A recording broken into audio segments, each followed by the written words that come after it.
unedited.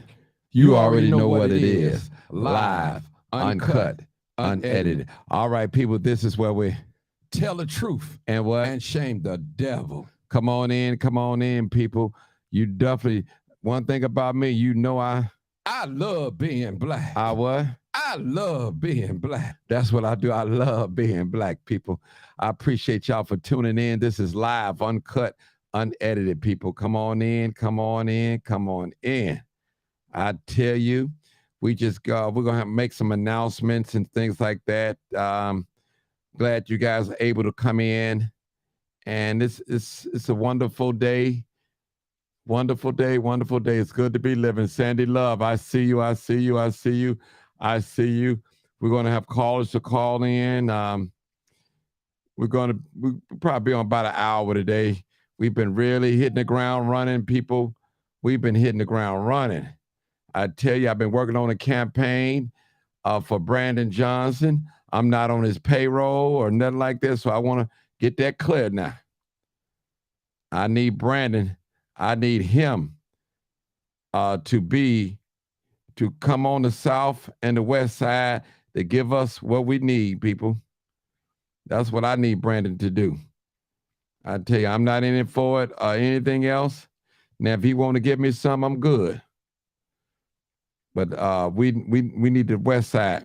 We need to invest in our future, our children. Lene Smith, I see you. What's going on? I see you. I see you. I see you. I see you. Cleophas Dangalang. Is that Dangalang? My goodness. Trump for mayor, huh? Dangalang. Okay. Amy DG, what's going on? I see you. I see you. Bobby, go Brandon, go Brandon, go Brandon. Virginia Beasley. What's up, Beasley? I see you. Keena Nicole on here, y'all. Keena Nicole on here. You early tonight? Yeah, I'm early tonight. I'm checking in. Ronnie Johnson. Sandy Love, what's going on?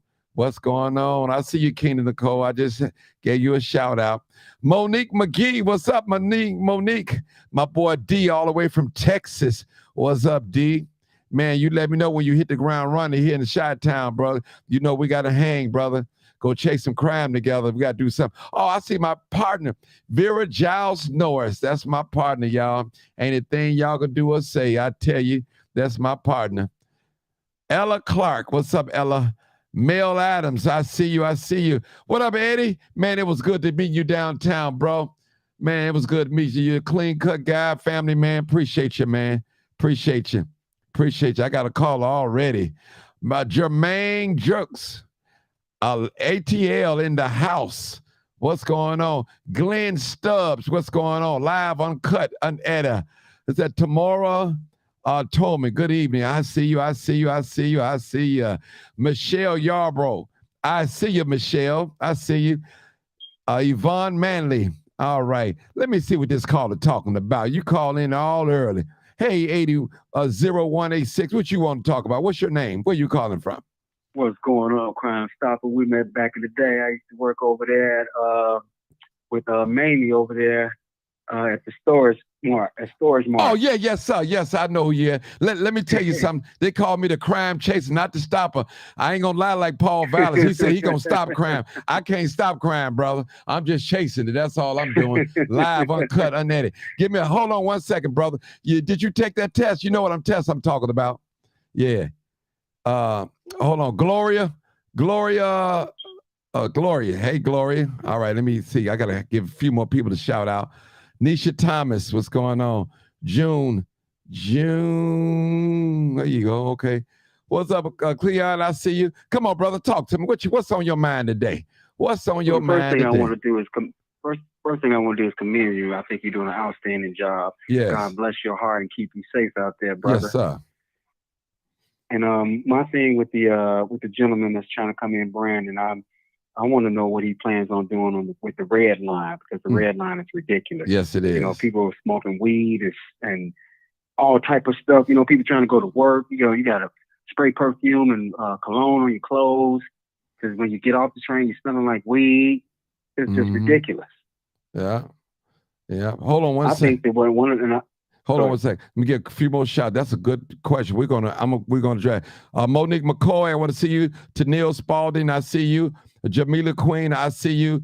Natalie, let me see what you, Natalie, let's see what that is. That's a good question, but Natalie Moore and Karen, is that Big Ford, Tavina Ford, y'all coming on here. Miss Pillington, my partner. All right, go ahead, brother. Now, you know what? That is a general concern because I ain't gonna lie, man. You know I'm the crime chaser. I've been to the red line so many times. People got shot, killed. Man, that is real important, man, because we're going to have to, and I'm going to be honest with you, it's supposed to be a security system that's monitoring that. And I don't know how that's working out, brother. I'm going to be honest with you.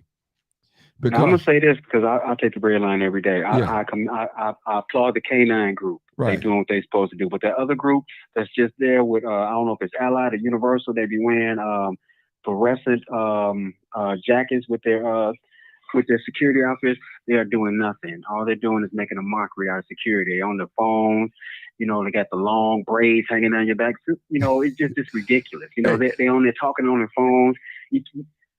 Nobody respects them. So I don't even know why they're there. It's a waste of money. Are they armed or unarmed? They're unarmed. Okay.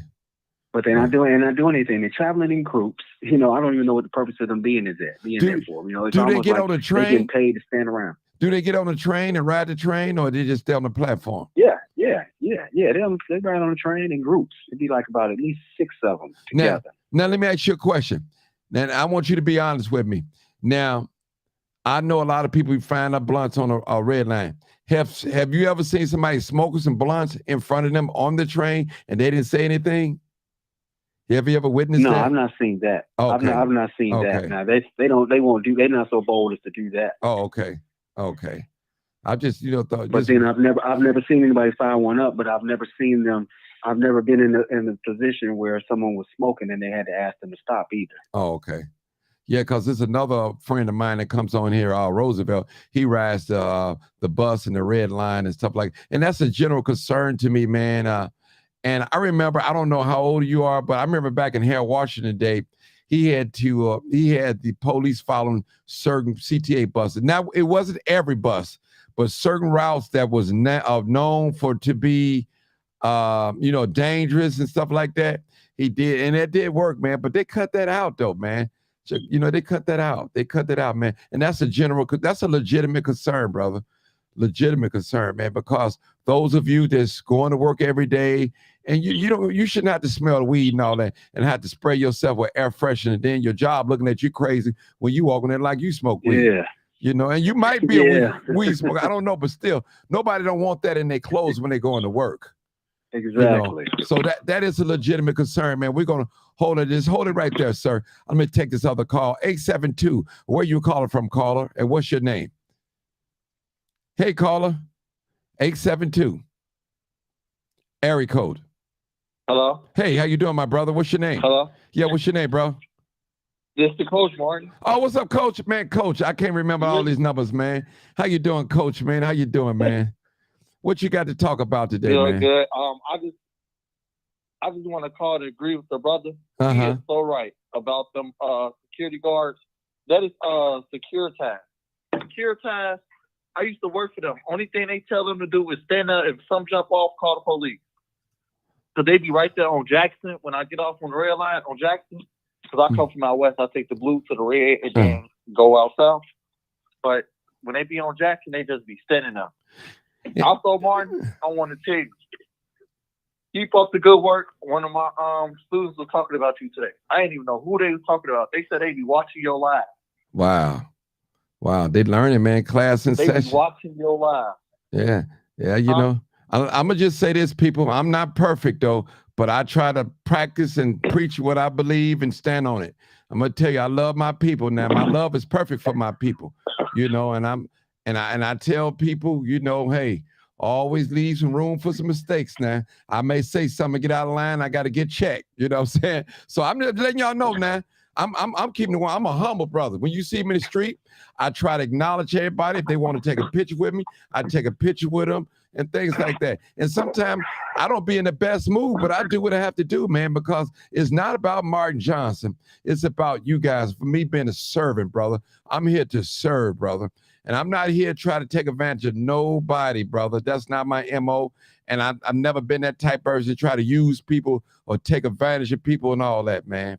But I want to get back on this CPD, on this train thing. Let me say, most security, listen to me, brother, most security firms, they are not going to have a lot of physical contact with people because of lawsuits.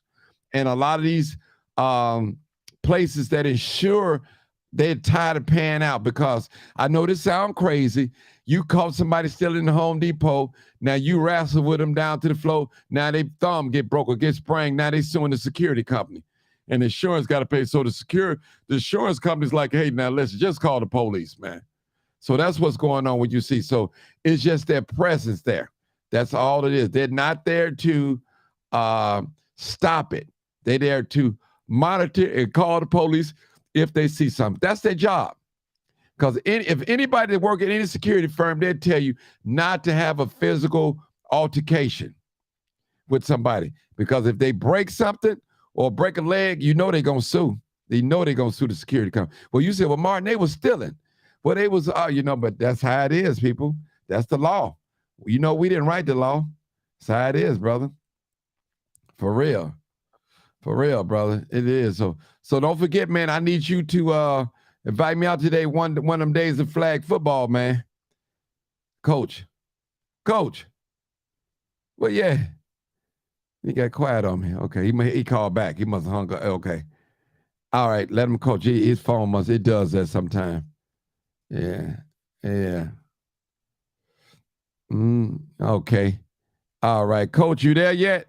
I know you just called back. We still taking calls, people, 872-299-0808, or you can call 872-297-6389. Hey, Coach, you must have got disconnected, huh? Yep. Okay. Hey, Martin, I heard when you said what the security companies be telling their people, in other words. Yeah. That is true. Because I used to work at LA Universal. Uh-huh. So I was doing all the Aldis. So I was doing all the Aldis from 115th to Homestead, all the way to Cermak and Polina. So I was working on all the Aldis down Homestead, Ashland, and going towards Cottage Grove. And they used to tell us, if you see somebody stealing, don't jump in front of them. Lock the door and call the police. Mm-hmm. We don't say nothing to them. We don't say, hey, you stealing or nothing. We just call the police. Mm-hmm. Yeah, that's true. That's true, because the insurance is too high, man. The insurance is high. Yeah. And I'm aware that they have, let me say this. I'm aware that they have the debate going on now. I've seen a bunch of debates. I want to say this too. I'm looking for a senior in high school.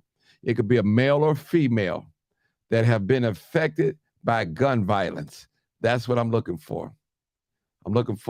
So I'm probably going to give you an email where you guys can, because we're taking interviews. We're looking for a senior in high school that have been maybe shot, or their father shot, or their brother shot, or something that's been affected for gun violence. That's what I'm looking for. So, Martin, yeah, I can email you my brother's number. I could text you my brother's number through Facebook. Okay. My brother got shot on 72nd Homestead 3 years ago. He is senior in high school right now. Okay, cool. Perfect. Send me that. And because I got a friend that he wants to do something special, so I can't say what it is, but he just told me to make the announcement. That's what I'm doing. Definitely send me that, and I'll pass it along. So definitely, and we appreciate our young people out there. Young people, listen, I know the older people don't understand you guys, and you guys don't understand us, but we appreciate you. Let me speak for myself. I appreciate the young people. Thank God for the young people. And I know it's different from back in your day and my day, but my father always taught me, he said, the name changes, but the face stay the same. So a lot of this game is nothing new under the sun. It's just the name change. Some of the dances that you guys was doing when you was young, we did it too. We did it too as well, though. Hey, I see Dr. Sanders on here too as well. Hey, Doc, how you doing? Live, uncut, unedited. Yes. Brother, my big brother, my brother from another mother. All right now. All right now. All right now. Glory to God. Glory. And I'm saying this go on record. Yes. Martin G. Johnson, I'm going to nominate you to be the elder in the Church of God in Christ. Huh? Martin, all right. In Church of God in Christ, Martin, I appreciate what you did. I appreciate you supporting Brandon from your heart and your soul. I appreciate you standing in the midst of great men that have a lot of rapport in the community. As I went on my program earlier and I said that if anybody tomorrow night, if anybody want to go with everything that you got and everything you want to say, meet over in Hyde Park tomorrow. Follow what one of the pastors in my jurisdiction said. Get your behind on that bus and start to go and vote. Go do something. Brandon is good for this city. He's good for this city. He is not a man that's messy. He's not a man that's full of drama. He is not sitting up here slandering nobody. Y'all cannot say he's slandering anybody, because I've heard more cussing and more fussing and everything else than I've heard in my whole entire 56 years of my life. Martin, you are a respectable man. Your platform is due respect and honor. If can't nobody honor and respect your platform, then they should not be talking. But I give you all of the glory and honor with the glory of God, because you took the time. You went to Greater Harvest Missionary Baptist Church, one of my favorite churches in this city, and you went there with your heart and your mind. Brandon is a saved man. He's honorable. He's not no dope dealer. He's not no gang banger. He ain't no running around here sleeping and tapping every behind he wants. He's got a platform. I had to call one of his staff members today to make sure, because the seniors were not getting, some of the seniors in certain areas of the city only heard of Dallas. For some reason, I don't know if some clowns going around stealing Brandon Porter's sluggers and not giving it to the senior citizens, but there was a great large number that did not know his face. So when somebody reached out to me today, I made it my business. When I say, see, one thing, I'm a woman of my word. I don't talk. I'm an active person. So when people say they needed help and I volunteer, I will help you. But you got to come right.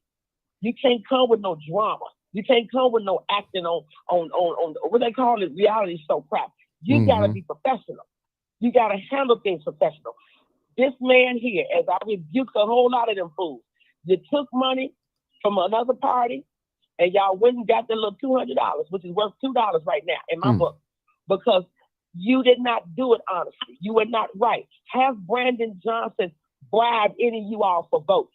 No, he didn't. Has he told you all to come, let me come by your church and give you each $50? No, he didn't. He did not promote himself in a derogatory way. Every time somebody that's black want to get in office, everybody got to act the fool. It makes no sense. I don't respect nobody for that, because you can't find no fault. You can't find no fault. Martin, everybody under the sound of my voice need to give you the respect. And I promise you, if you can't give no respect, stay off this program. That's it. Because you are not respecting this man. This is a man that he's still somebody's father. Grandfather too. Still somebody's grandfather. This is real talk. You brothers, you have your opinion, and that's fine. We're not going to condemn each other's opinion and thoughts. But you don't bully nobody into your own thing. Martin did nothing but, and as Martin said before, if Paul Vallis got something to say, then step his little yellow behind up to the plate, get off the microphone, and go into these black churches trying to pay people off, eating hell's chicken. You're full of crap. Paul Vallis know it. I thank God for Hatch. Hatch got up and told the truth, because see, Martin, I didn't tell you I knew about him getting started at Chicago State. I didn't say nothing. I let all y'all do all the talking. No, you didn't say nothing. I knew it, but I sure didn't, because there were things I know I just don't say. But Hatch got up and said he got fired from Chicago State. Now, if you gonna bully Brandon, you gotta come through me and a group of all of us, and I guarantee you're not gonna do it. Because when it gets to the poll tab, Y'all gonna be bumbling and all that. I don't want to hear that. Talk with some sense. All these trolls, you're demons. That's all you are. You're demonic. You don't even get a platform. Go out there in the street. If you want to troll on that platform, troll in the street. Let me see your behind out here on 95th and Lomas. See, you ain't gonna come there. You know why? Because you're cowards. Brandon is to be honored and respected. And if the direction go left, let me tell you this: promote him to become congressman, promote him to become state senator. Why not? Why not? Because you're gonna fast him. He don't do what I want him to do. You don't bully Brandon. See, I don't like bullies. Bullies come from hell. They're demons because you want things your way. Brandon has ran a clean race. He ran a respectable platform. You're entitled to how you feel. Yes. But your feelings ain't always facts. That's right.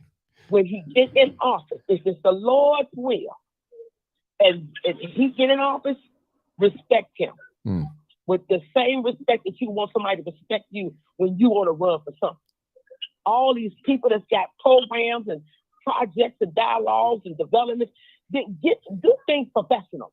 Don't come handing him no kindergarten crap. As I said on my show, Martin, look on that. If it came to me, I wouldn't look at it either. You know why? Because it's not put down professionally. Right. I know ACA. Hold it right there, Doc. Let me get this other caller. I got this another caller, 0404. Hey, caller. All right, brother. All right. Hey, caller, 0404. Caller. I ain't gonna lie. Hey, how you doing, Martin? I forgot what I want to say. I had everything written down.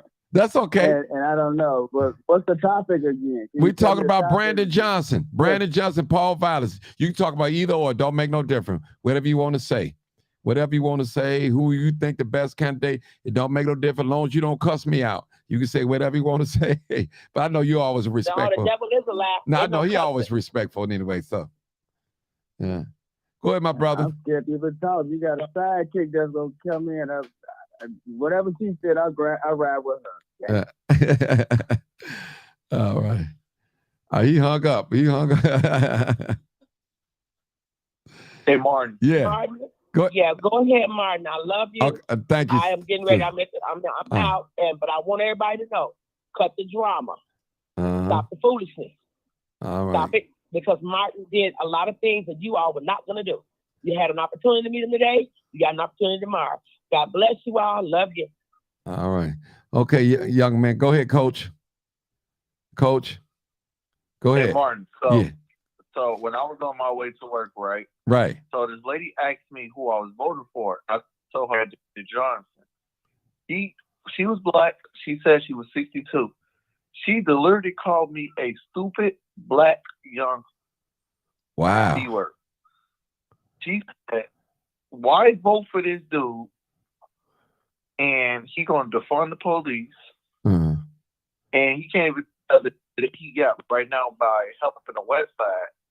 She's like, look at the West Side trash. Look at the Austin neighborhood, the neighborhood he live in.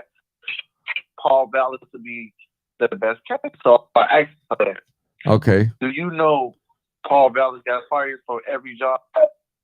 And she said, this lady said, well, he got fired in New Orleans, but Chicago different. So I think he'll be better for Chicago. But he was so serious, like serious as a heart attack. And everybody else was looking at her like, are you serious? And she would start passing papers about Paul Vallas, vote for Paul Vallas. If you vote for Brandon Johnson, you stupid. And you know what? Let me just say something, brother. Let me just say something. People like that, you know, you just have to overlook like that, man. And I'm gonna tell you something, you know. And nobody, and I'm gonna follow me when I say this, young man. Pro-black people don't vote for people like Paul. Paul Vallas. They don't vote for him like that, you know. And let me just say that for those of you that said black people had their chance, we've only had really 3 mayors here in the city of Chicago. One was like put in there because of Harold died. Eugene Sawyer. The other person we had was Lori Lightfoot. Let me just say this, people. We've been voting white mayors in forever, for a long time. For you want to give a black mayor 4 years and just shut him down, that's not right. Listen, I cannot name no white mayor here in the city of Chicago. And I'm seriously, I'm speaking now. If I'm wrong, y'all correct me, that I know they had the best interests of black people. Not one white mayor here. Not one. Not one. Now, don't get me wrong. You had a few little black people that's getting little trenches, you know what I'm saying? But the masses, no. Only mayor that I ever known in my 54 years here in the city of Chicago was Harold Washington, that spoke up and did things for the black community. Well, our communities have always been left behind, young man. Always been left behind. And I'm being real honest with you.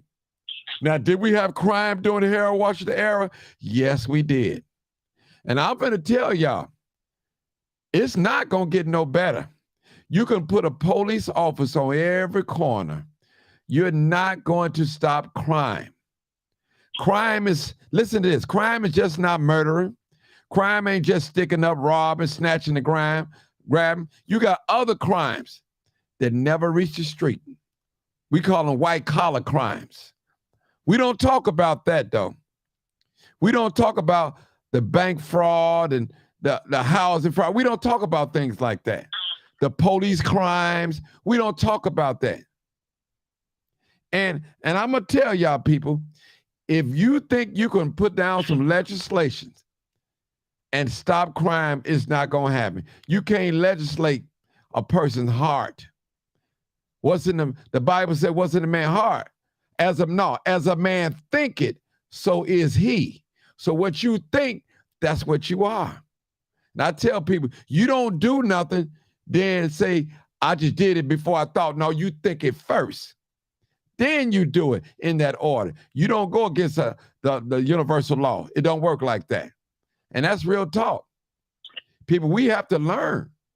And I'm not, listen, I'm gonna say, young man, I grew up in the Woodlawn area and I lived in Inglewood. And I'm gonna tell you, brother, those areas have been plagued with crime. I lived in Roseland too, plagued with crime. Gang infested, drug infested, prostitution, drive-by shooting, robbery. You see that thing. It's permitted in those areas. Now that crime has gone downtown and, you know, in the tourist area, now is we got a problem. No, we've been had a problem. We've been had a problem, people. Those of us that live in the hood, you know it's been shooting. It ain't never stopped. I tell you all the time, I got carjacked 1995, October the 1st. I mean, literally carjacked. So carjacking is nothing new, people. It's nothing new. It ain't just started with the young folks. And it wasn't no teenagers that carjacked me. It was grown men that carjacked me. And I had to beg for my Martin, life. I have a question for you. Yes, sir. Martin, do you think that, like, with these youth, like, with them carjacking or outside, out here killing, do you think the parents should put their foot down on their kids and stop being friends with them? Yeah, well, you know, let me just say this, man. Let me just say this, and to be real honest, man. As a father and as a grandfather, you can instill in your children the right thing. But when they are not in your presence, brother, you don't know what they're doing. I'm just going to be honest with you. You have to, come on, brother. Now listen to me. I was an angel in my mother's eyes. Lord knows I wasn't no angel. But I got around my mom, I hugged up and I hugged and all that, my baby, you know, all that. But she don't know her little baby was a devil. You know what I'm saying? But in her eyes, I was an angel, as in my teenage years. So my point is, brother, Our children know how to behave in front of us. And that's why I tell parents when they get on here and say, I know my child ain't never been to jail, because your son or daughter never been to jail. That don't mean they ain't never shot nobody. That don't mean they ain't never committed a crime. They just didn't get caught. Now, some folks don't get caught. I just got to say it, brother. So parents, those of you out there, do the best you can. That's all I can ask of you. Do the best you can. Every household is ran differently. You know, some parents, they're more protective of the boys than the girls, or vice versa. So then you have the single moms.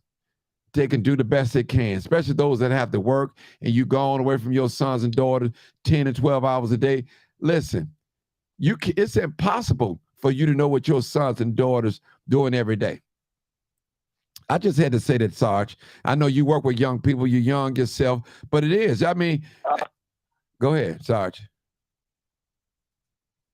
I'm talking about Sarge, Coach. I'm sorry. Coach, go ahead. I just feel like half of this stuff be like peer pressure too, right? Yes. So one of my players that lived in Parkway, his mom called me earlier saying that he's 10 years old. I'm gonna play with guns. She said they was in a bathroom. What's that school over there in Parkway? Is it Dulles? Uh-huh. He was in a bathroom, and one of the boys called him lame and told him, if you don't play with this gun after school and start being a little bitch, we're gonna beat you up every day for the rest of the school year. So she said he got out of school, then he usually come home, went to the boy house, and they were just playing with guns. Wow. That's peer pressure. That's peer pressure, brother. Yeah, that's peer I feel pressure. like half the stuff is peer pressure. And let me just say this, brother. It's good to talk about crime. You know, I'm fascinated with crime, but let me just say this. We have to start addressing the root causes, brother. Now, if we want a quick fix, a quick temporary fix, throw a bunch of police out here. And guess what? It still ain't gonna work. Now, we're dealing with a new breed. You know this, Coach. You're a young man. These not the children of yesterday. We shall overcome. We shall overcome someday. This is not this type of generation. This type of generation, they're going to take a pill. You hit them, they shooting. They shooting. This is different. This ain't no knocking us upside the head at the counter in the restaurant. We get up and don't do nothing, sit and brush off and just sit right there. This is a whole totally different generation. They don't care about Jesus Christ. They don't care about Buddha, Allah, Confucius. They don't care about none of that. They have no fear of nothing. Young people, I'm talking about our young people.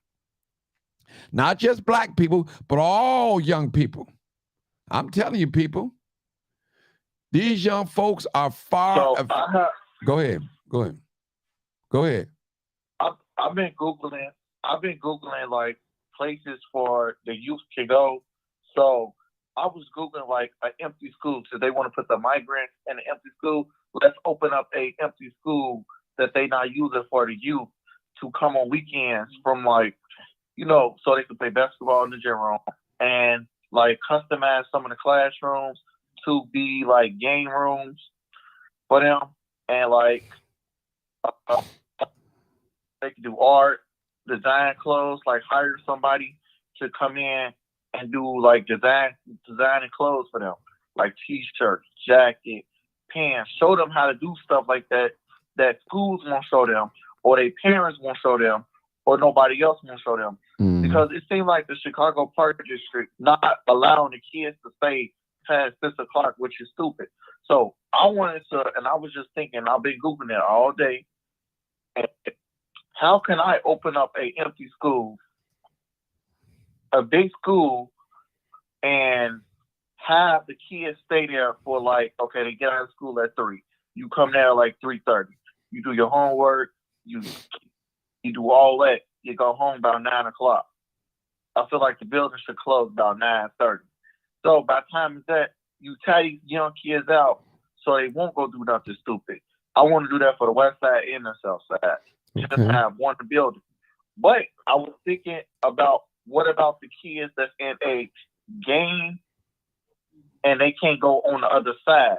So, for example, the kids that can't go past Ashland because they done did something stupid over there. Right. So I was thinking, like, if you could put one on the side and then the other side, and then put one on the west side in, like, the Austin neighborhood, Right. and do one for, like, the Garfield Park, because it's empty schools. It's a whole empty school in Austin neighborhood that Ronnie Emanuel closed. Mm. Wow. So I've been just Googling stuff like that because the parks are not safe.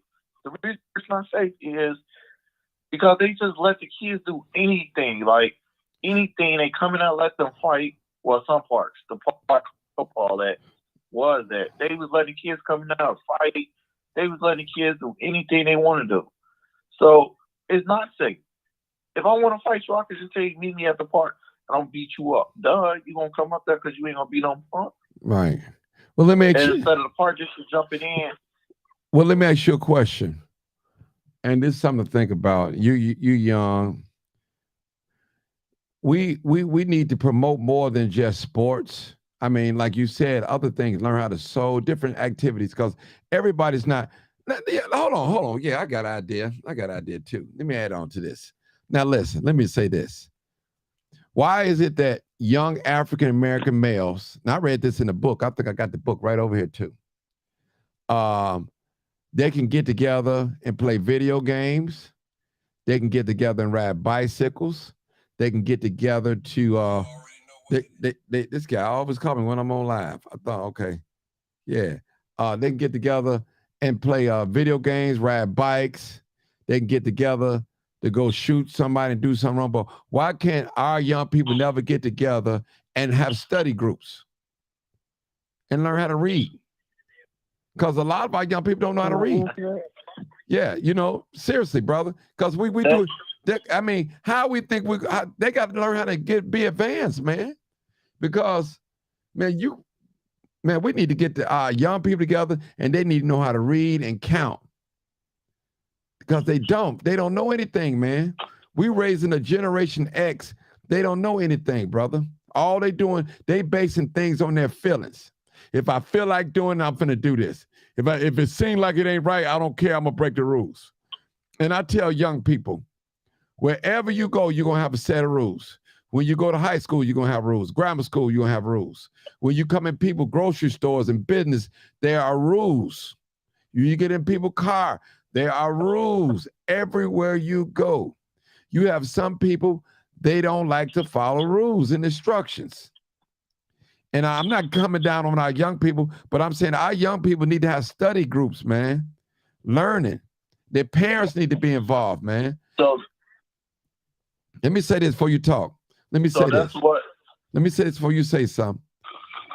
Any parent on this live right now that have a teenager, especially a male son, I'm almost assure you that you got that live in the inner city, maybe in some suburbs, you watch your phone because you might get that phone call that your son is shot or something. You right by that, you glued by that phone. You know that. I'm going to tell you, it's real. This is real. Y'all know we live in a day and age of time, but go ahead, Coach. I just wanted to say that. I had to say that. So I feel like half of our youth feel like that learning how to read is lame. Learning how to count everything but money is lame. No, it's not because, that. I had somebody tell me, Derrick Rose can't read, so why are you trying to teach me how to read? Which is true, Derrick Rose can't read, but Derrick Rose having a hard time right now with his contracts because guess what? He hired somebody to read his contract. He hired somebody to sign his contracts for him. See, what I've been trying to tell people. Now, you instead of hiring people, you could do it yourself. So that's why I was saying, like, okay, even if I can't open up the school, right? So parks like Ogden Park, I can bring more programs to our department. Parks like, Okay. give me a park that's in 100. Now, just hold on. Let me ask you a question. Hold on. Let me ask you a question. Now, you work with young people. How many young people have you asked, are they registered to vote? Have you ever done that? Yep, and I can tell you what they said. Let me I hear. just asked somebody earlier, matter of fact. So it's this girl that her little brother used to go to the school I work at, and she's like 19, 20. And I asked her today, I said, are you registered to vote? And she said, yeah, but I'm not voting this time. I said, why? She said, our daddies already lied to us. Why are we voting for somebody to get in office to lie to us? He said just like that. And what was your response? I'm like, I asked her, I said, how do they lie to y'all? And then she's like, look at Lori. Lori said she was going to do this. Lori said she was going to do this. Lori said that she was going to open a boys and girls club on east side of the town. My response was, I feel like some of them do tell the story, but we got to vote more, because if you don't vote, you don't have no say-so in it. That's right. Like, I just feel like if you don't vote, you can't complain if they do something or they not doing something. But she was right. Lori did say that. Lori finally opened up one on the west side, which is not fully built, while she worried about a freaking police academy. Like, she did hurt these kids' feelings, because she been at the school I worked at 4 times this school year, and all she did was lie.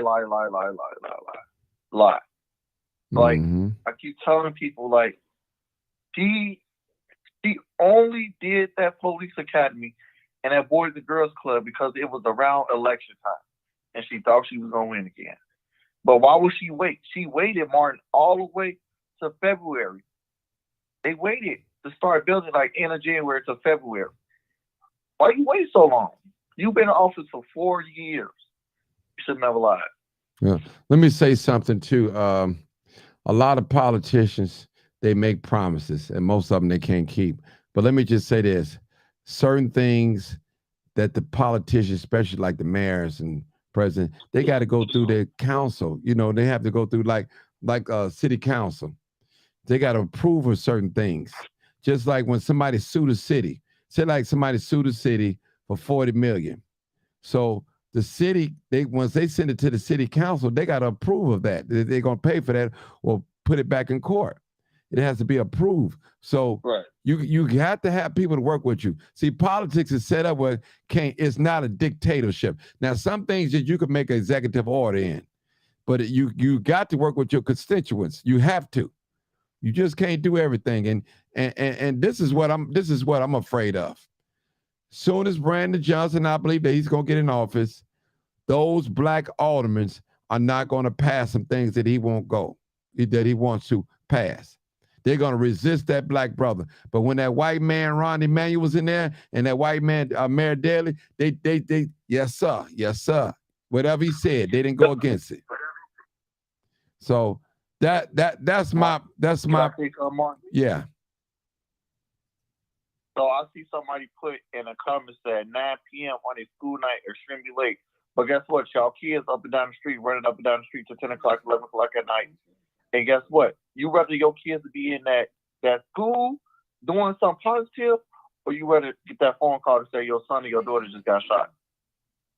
I say 9 o'clock because they done did their homework. Of course, I'm going to feed them. I feed these kids every day after school. Every day, I run an after school program, and I make sure my kids go home with some chips, Gatorade, or something. Because you never know what them parents doing at home. Them parents might just, you don't know if these little kids' last meal, the parents not cooking. I got kids that come to school and say they only eat at school. That's why they want to be at school. So that's why I said at night, it's the parents' problem. Oh my God. That's why the word messed up. Yeah, I got another. Maybe the parents not doing anything. Yeah, hold on. I got another caller. Go ahead, another caller. He called before, but he hung up. 0404. Go ahead. I know we've been ignoring you. This brother keep calling me. I'm on live. Go ahead, brother. 0404. All right. Go ahead. Okay. Okay. Cool. Let me say something to parents. Now, we can't expect the coaches, the mentors, the school teachers to be parents to our children.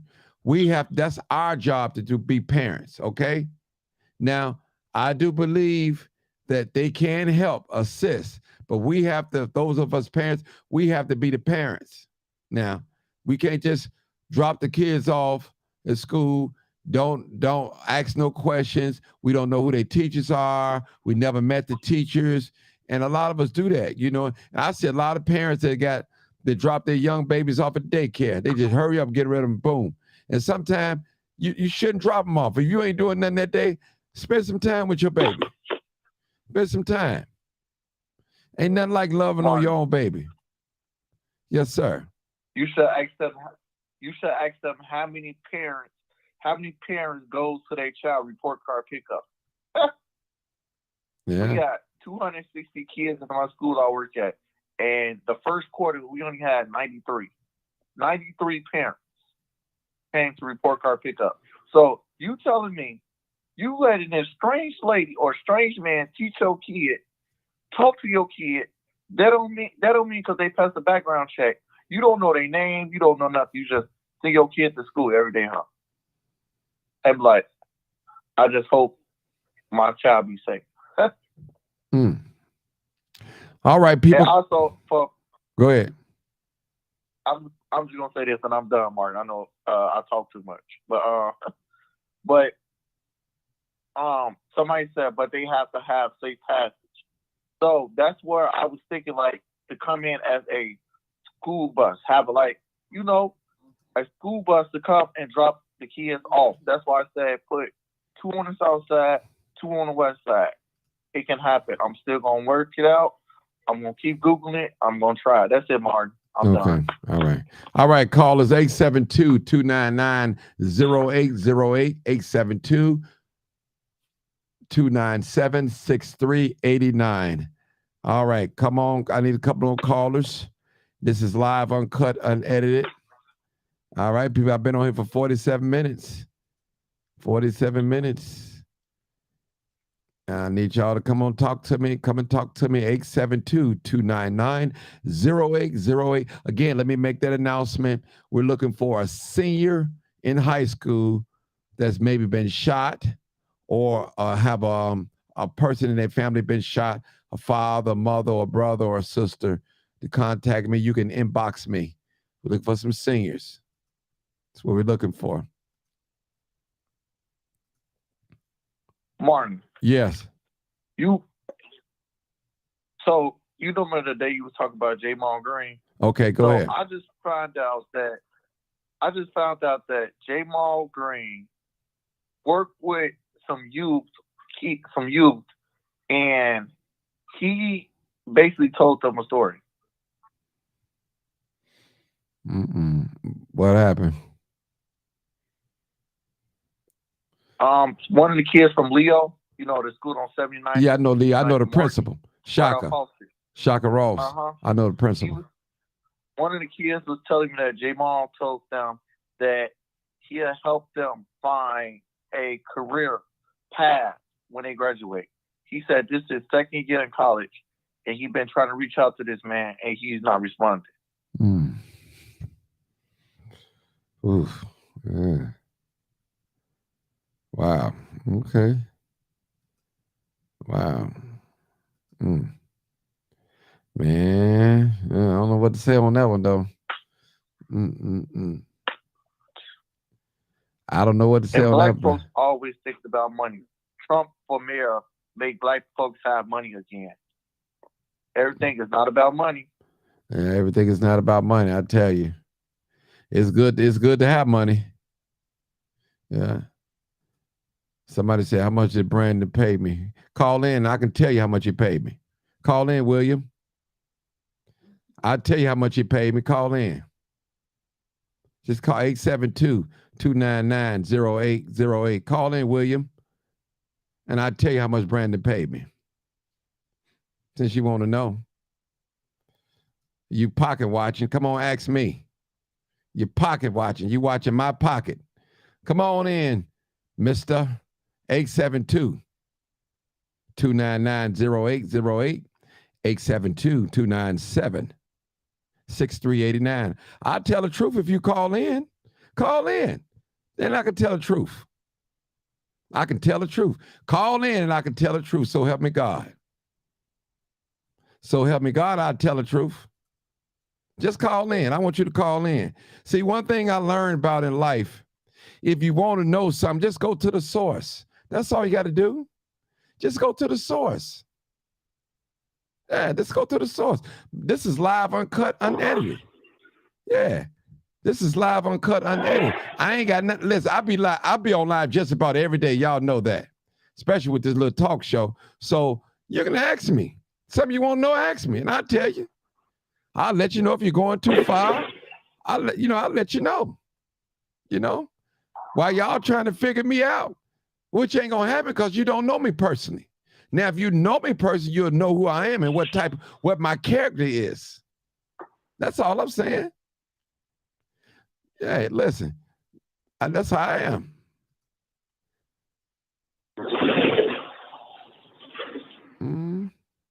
This is real, people. Some of you want to go ahead. 1, 2, 3. 1, 2, 3. Go ahead. I got a question for you, man. I ain't mean to interrupt you. Okay.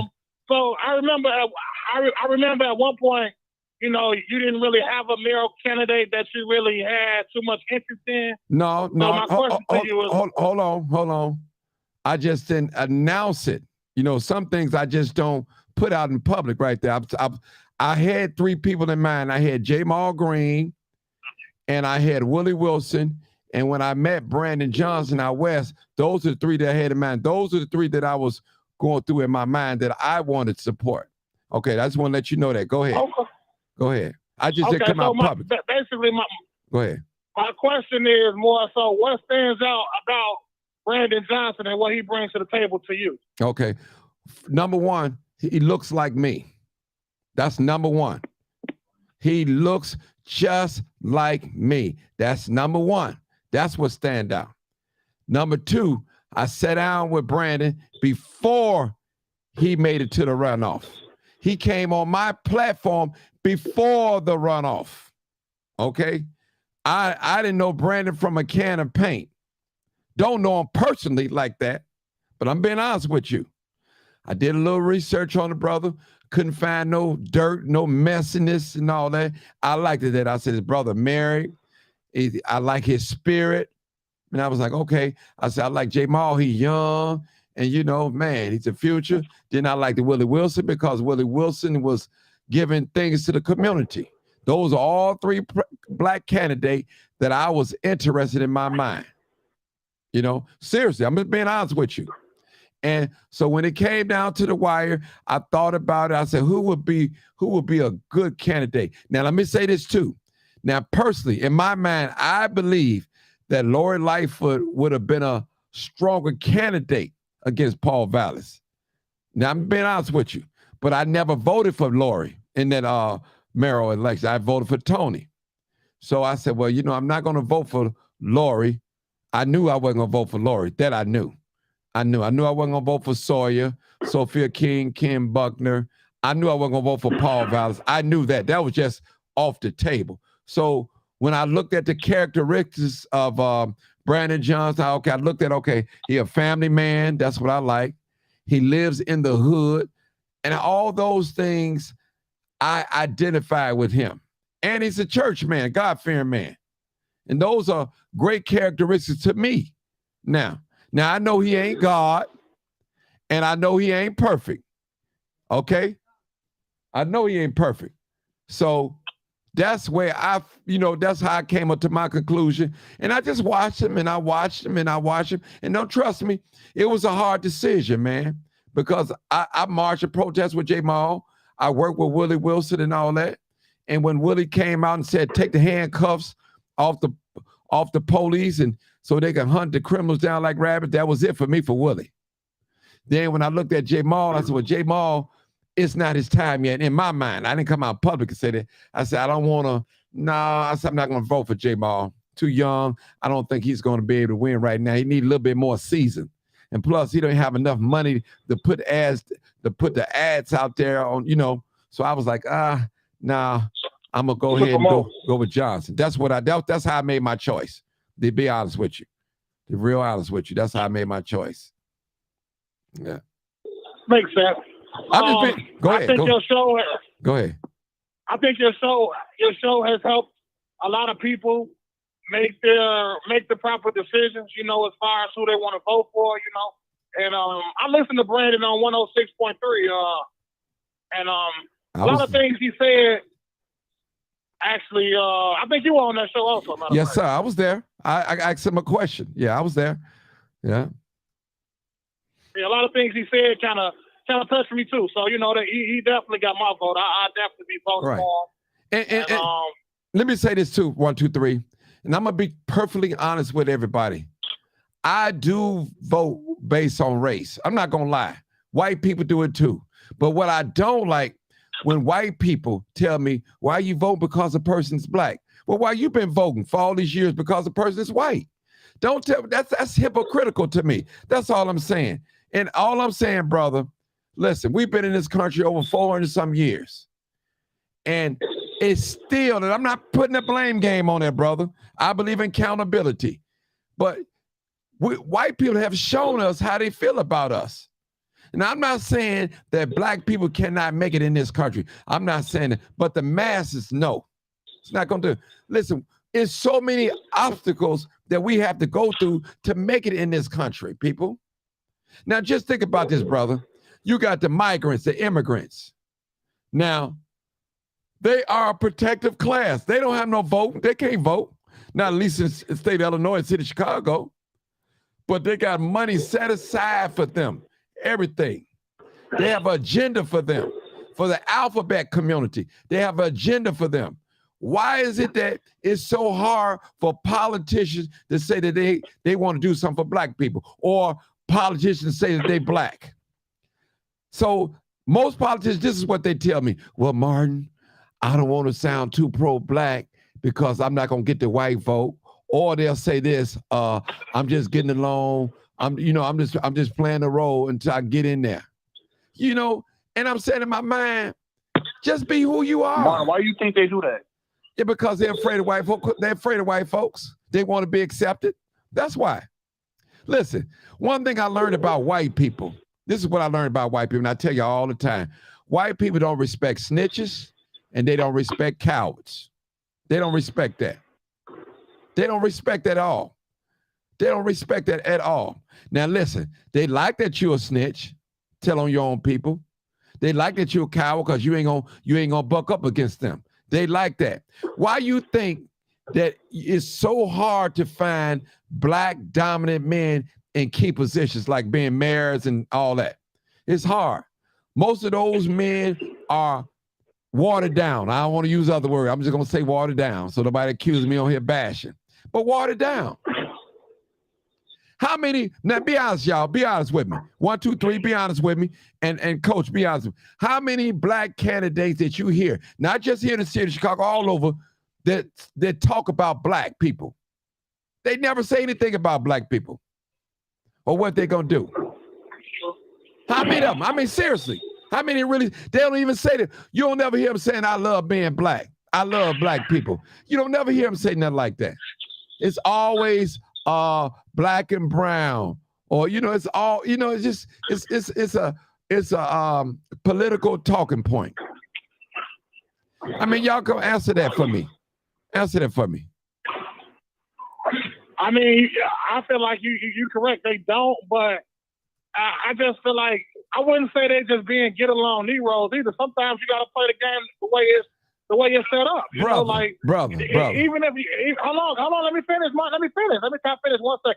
Even if you get elected, look at Barack Obama when he was in office, and he was a black president, and people thought that he was going to be able to do so much for the black community, but he was still controlled by the white folks. So he's more of a puppet.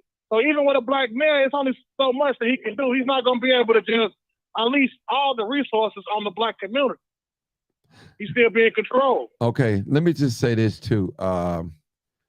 We're not asking no black politician to take all the money and put it all in the black community. We're not that. We're asking equally distribute the money. Okay, that's all. Here in the city of Chicago, we got 77 communities. It shouldn't be all the white communities get all the resources and the black communities get left behind. That's what Brandon Johnson was talking about. Chicago is a tale of two cities, for the haves and the have-nots. And it shouldn't be that way.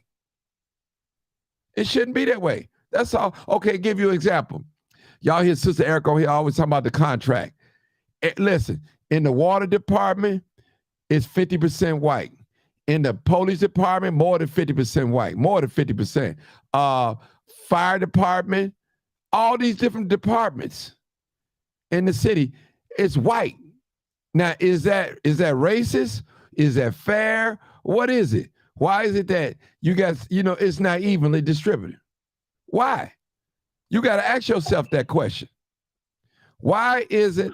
Martin, I got a question for you. Okay, hold on. I'm asking a question now. Why is it that way? Is that way? Hold on, brother. Hold on. I'm asking a question. Now you got over 50% of white police officers. You have 25% Hispanic and 21% of black.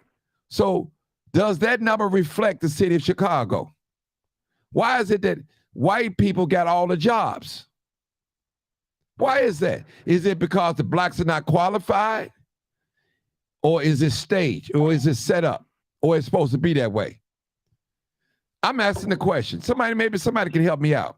I just feel like some of these jobs that the black people are lazy. Like some of the jobs, like for example, CPD are basically handy-down jobs. But guess what? We don't want to take it because first thing a black person say is, I don't want to be no police. I don't want to be 12. So, white people ain't going to say that they're going to take it. That's not true. That's not true, brother. First of all, I don't ever want to hear you say black people lazy again. You talking to one right now. I don't ever want to hear you say that again, brother. No, I'm seriously, brother. Listen, no, don't listen, brother. Don't you ever say that again. And I'm gonna tell you why, brother. I work. You know what I'm saying? I'm not lazy. You know what I'm saying? So don't group us all up together, brother. Trust, don't do that. Don't do that. We built it. Okay, say it that way. Say it that way. You know what I'm saying? Because we work, people. We definitely work. This brother right now, he at work right now, probably driving the truck. Family man. 1, 2, 3. You a worker, brother. Yes, sir. You working? Yes, sir. So that's see, listen, some people. Of the black people are lazy. No, hold on. Let me say this, brother. Let me just say this. The scripture said the power and life and death is in the tongue. Let me say this. It's in the tongue. Listen, white people, racist white people, think this is a culture of black people. They think that we all thieves, we all thugs, prostitutes, drug dealers, gangbangers, and lazy. That's what they think of us. That's a stereotype of a black man. He don't want to work. And that's not true, brother. That is not true. You got some great black people that's doing great things. You looking at one. You talking to one right now. So don't throw that out there. Trust me. And guess what? Why you think the Arabs and the Asians and all of them come in our community to get our money? Look at all these cars that you see in these black communities. They're not giving cars away. Those cars are being bought some way. They got money. You can go down to some of these neighborhoods, man, and they got $40,000 and $50,000 cars, man, living in low income. Some of them. I'm telling you, man, you got on some of these blocks in these black communities, man, you probably got over $200,000 or $300,000 worth of cars on just one block. They can't get them cars being lazy. Somebody got some money. Somebody's spending. And and another thing, this is what I hear too. People say, oh, Mexicans work real hard, man. And listen. If Mexicans work real hard, why didn't they stay in their own country and build up? Why did they run from their country and come over here? Black people, we never ran nowhere. We stay here. We've been lynched, still getting lynched. Fed to alligators, redlined, lied to, cheated, put in jail falsely, killed, drugs put in our community, but we still here, we're thriving. So these things like that, brother, get that stereotype stuff out of your mind, bro. Tell you, black people are great in this country, man, and they know it. Look at Brandon Johnson. Look at Brandon Johnson. He don't represent no drugs, no thugs, gang banging, shooting, snatching and grab. He's a young man, probably in his 40s. He don't represent that. He's a young, black, articulate man. That's what our young people need to be looking up to and see. That's all I'm saying, Coach. I ain't trying to jump down your throat. No, So you let- should, but we also need to teach. We also need to teach our kids how to get a job and stop giving them money. For example, for my football team, when they ask me, I make them work for it. Ain't nothing free in life. Ain't nothing free. You're not going to get anything for free. We have to, instead of just giving it to them, we have to have these kids work for it. And Martin, and half of these people that got these cars, Martin, they sell drugs. That's not really a Brother, job. Like, brother, stop that. Stop. There you go, brother. Stop that, brother. Stop it, brother. Listen, let me just tell you something, brother. Young man. You could take your income tax check, a $200, $2,500 tax return, and put down and get a new car. Don't be fooled, brother. Drugs are not selling like that, brother. Trust me, man.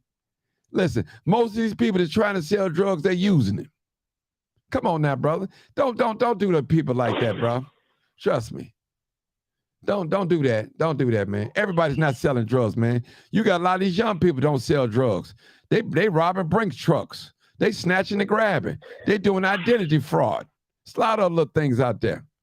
So don't say that, brother. Don't say that.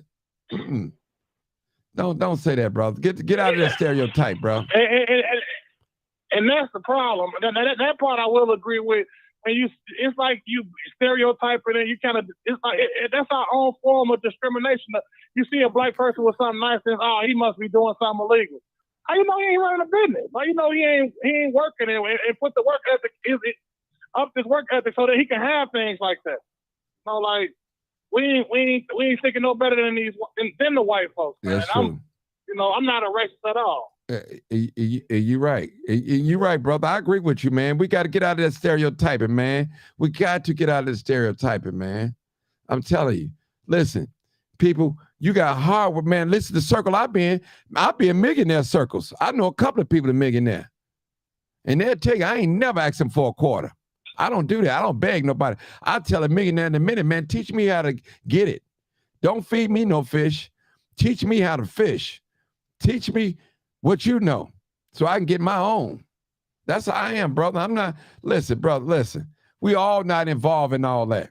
That young lady got on my live the other day and talking about the culture of the black people. Everything that she named negative, I told her, I said, everything you just named, I'm none of that. I'm none of that. I'm none of that. Yeah. So we got to stop stereotyping our people, man. People out here work hard, man. They work hard. Man, they work hard out here. Some people work 2 jobs. They go to school, they work, they come home. It's cool. You got people that work at the post office. You got people working in the medical field. You got people working, there's lawyers and politicians, man. There's a lot of black people that are doing a great thing. You got a lot of black people, entrepreneurs, man. They got their own business. They got their online business.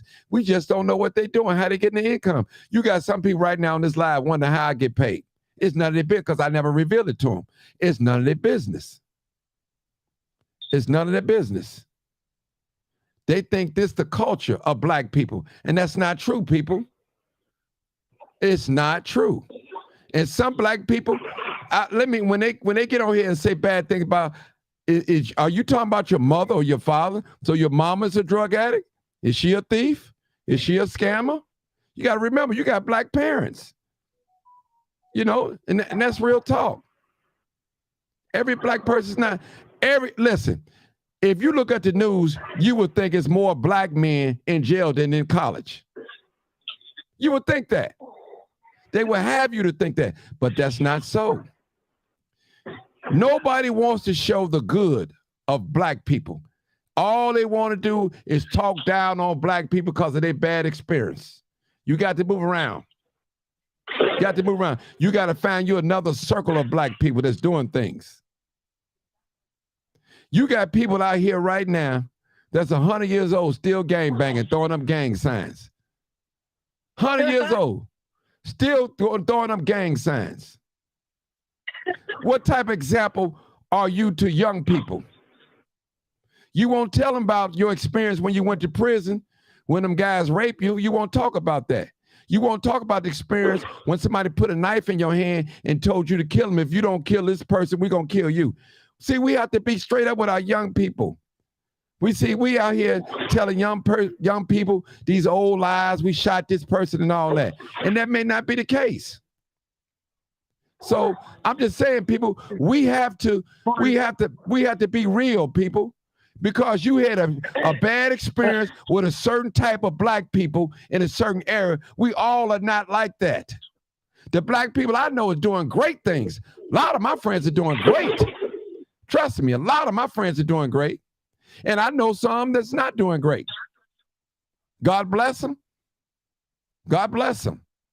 So all this stuff, black people doing this and black people doing that, and they doing this and all that, you need to surround yourself around people that's doing positive things. Trust me. You got to ask yourself, if you got a boyfriend, you always attracted to guys that are putting their hands on you.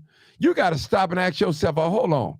Something ain't right. This is the fourth guy I got. He didn't put his hand on me. Something is not right. That means you got to rethink your strategy or something. That's all I'm saying. If all people that talk to you that's in the gang and doing drugs, you got to ask yourself a question. What type of energy am I putting out there? You know? So this is real, brother. I'm just not trying to come down people's throat. Like all black people don't play sports. Some people are not athletes. You got some people are bookworms. They are inventors. They love their craft. You know, you just don't hear about them. I know. That's why I said to open up a school to teach kids how to do stuff like that instead of them learning the hard way, teaching them right now, while they are still young and their mind are still developing, how to create things, how to customize things they want. They want to be gamers. Teach them and explain to them how to be gamers. I bet you, Martin, if you ask a youth, right, that say they want to be a gamer, right, and you ask them, do you have to go to school to be a gamer? I bet you they say no. They think that them by going home, playing the game, playing Fortnite, and hacking game systems and stuff gonna get them through. Mm-hmm. They don't understand that you still need to go to school to be a gamer. Still know how to read. Yeah, I agree with you. And I'm gonna just tell you, any young person that's listening to me, if school is not for you, finish high school, at least get your high school diploma and go take a trade. Go to the apprenticeship, get in an apprenticeship, plumbing, electricity, or carpenter. Get in a trade. That's it. School is not for everybody. College is not for everybody. But you have to do something. You know, learn a trade. That's it. Just learn a trade. That's it. So that's we all. Also need, go ahead. We also need more people to. We also need more people to work with the youth and stop. Older people need to stop saying the youth is lying and they don't know what they're talking about. We also need people like me to work with the youth and stop like downing them. Be like, oh, you don't know what you're talking about. You just 19 years old. Well, when I was your age, I was doing this. Look, we don't care what y'all was doing in 1986. It is 2023 right now. Maybe if older people stop saying that to the youth, maybe the youth will listen. Because guess what? One of my kids just told me that today. He said, maybe if my mama stopped saying what she did in 1980 and listen to right now, baby, we'll listen. Okay. Go ahead, 1, 2, 3. He wanted to say something. Go ahead, 1, 2, 3. Go ahead, 1, 2, 3. You know what you can't teach? You can't teach experience. And Preach, and brother. you can never change the experiences that we went through. So in order for us to try to tell somebody, hey, look, this is what's gonna happen. If you step off this curb, you're gonna get hit by a cop. So basically what you're saying is we might as well just sit back and allow you to step off the curb and get hit by a cop because it's 2023. That curb might be different. No, that curb is still the same. Young folks just don't want to listen. They don't. Certain people have a problem with authority. Mm-hmm. And that's the problem. Mm-hmm. You got to be willing to listen. You got to be teachable. Mm-hmm. That's it. Attitude affects your outcome. Mm-hmm. That's true, brother. Let me just say something. I see you, caller. Just wait your turn. I got you. I'm on a roll right now. Listen, and you agree. And I always say it's two things that you can't have at the same time: youth and experience. Young people, if you're listening to me right now, as an adult, I don't know everything. I'm not gonna say I know everything, but some things that you can learn from me as being an adult. You can avoid some things. We can teach you about some things, how to pay bills, what to learn for, get a trade. Don't do like some of us. We went to school, we got in debt, got over $100,000, $200,000 worth of education, and we're a manager at Target and Walmart. So that might not be for you. We tell you go get a trade, get an apprenticeship or something. I'm telling you, and the brother just said it. You have to sit at the elders' feet and learn, brother. We've been there. Like, okay, I lived through the crack epidemic. I lived through the beating. Go ahead, bro. Martin, that's not gonna work this generation. I'm trying to tell y'all. Like, for example, my little brother. This is a prime example. Not to put his business out, but this is a prime example. My uncles, my granddad, his uncles on his daddy's side, and his daddy been talking to him about the street life. Guess what? My little brother did not listen. And what happened to him? He got popped. Lucky he made it. He got shot 6 times. The ambulance put him in the ambulance and realized the other dude was dying that was across the street from him. So they have to hurry up, pull my little brother out, lay him back on the floor on the little board thing until they got another ambulance.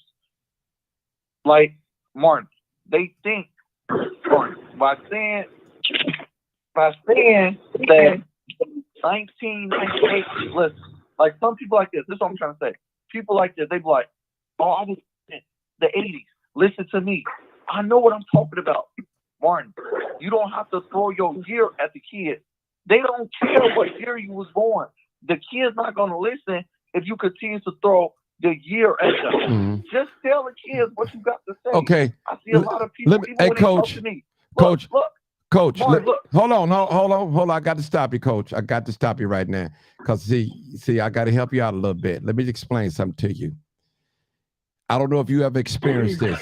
Have you ever knew somebody that went to jail and served like 2 years, 3 years, around your age bracket? And the first thing they say, I should have listened. That's the first thing they say when they get caught. I should have listened. I guarantee you, Coach, you know how many people sitting in the county jail right here in the city of Chicago and in the prison in the state of Illinois, the first thing in their mind, they say, I should have listened. When somebody tried to tell them, they didn't listen. And guess what? Now they're doing 60 years, 20 years, 10 years, 3 years. I should have listened, brother. Listen, brother, we all are here for instructions. The scripture said, iron sharpens iron. There's an order. Now, young people are smart, they're wise, but they have no experience. We know, if you talk too much on social media, go back and forth, young people kill each other for just over conversation on social media. They kill each other. People, let me just say, young people, if you're listening to me, talk to your friends and ask them, do they regret for shooting and killing another person. They'll tell you. If you have a heart-to-heart conversation with them and they're in jail right now, they regret what they've done. Trust me. But they never tell you about these grown men trying to go on their backside when they're in prison. They don't want to talk about that. I talk about that. And trust me, it's going down in the county jail. Fellatio, it's going down. Trust me. And you ain't got to be walking like a girl and talking like a girl for them to come after you. I'm telling you, people, you don't want to put yourself in a situation like that. It's go on. You know you can't beat 5 men. They taking it. Trust me. They don't want to talk about that, but they taking it.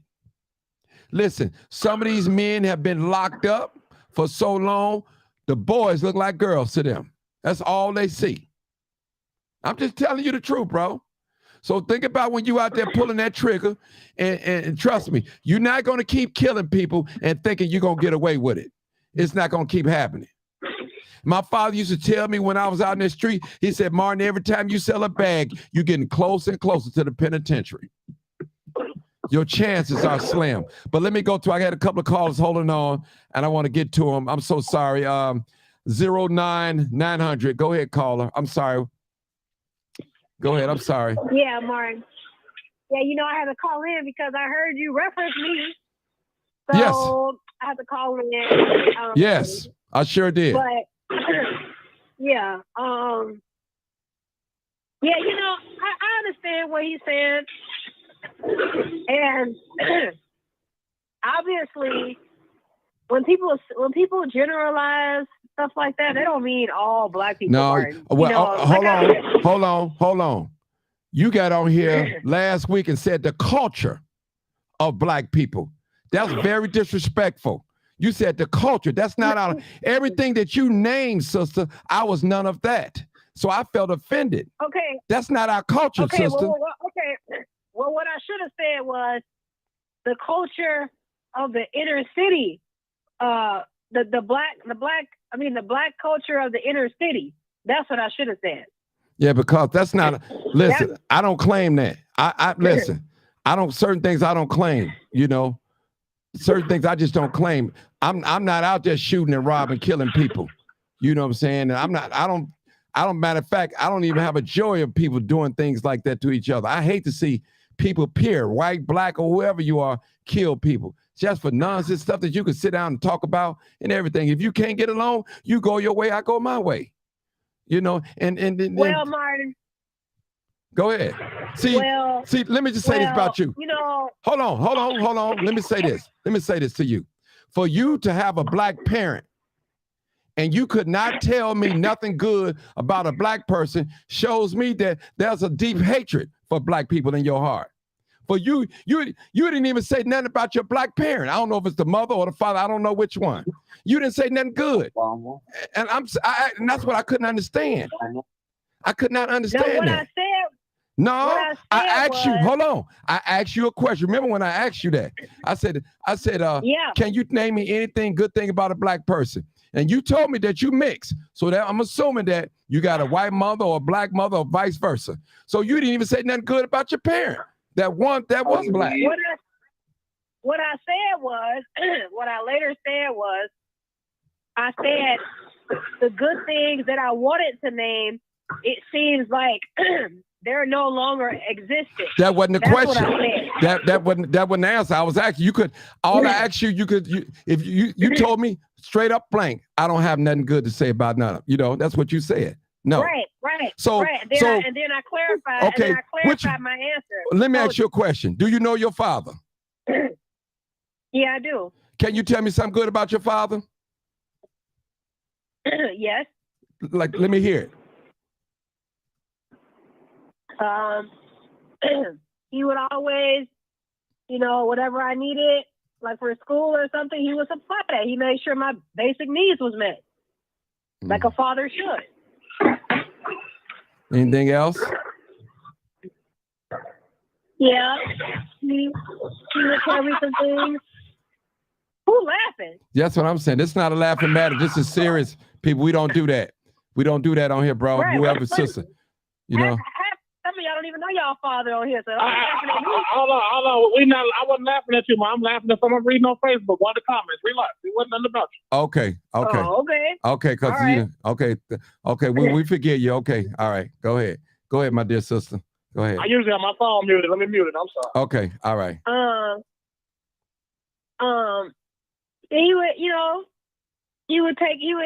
What was I getting ready to say? You tell me. He would teach me some things about. He would say some things to me that was true about life. Little things here and there. Wasn't nothing too major, but just little things here and there that he say. So that I pick up on, that I keep. But I noticed now. I noticed about your mother. You spoke volumes about her, and she's white. I remember you saying that. No, she's not white. I never said. I never said that, Martin. Okay? I never said that. Is she white or black? Which one is she? What is she? What is your mom? I ain't gonna say. Okay. Hold on, baby. Let me. I don't want to. All right, let me go to the next caller. I don't want to give out too much information about myself. Let me go to the next caller. Just hold on. 012. Right. Okay. 0120. Hey, caller, where you calling from?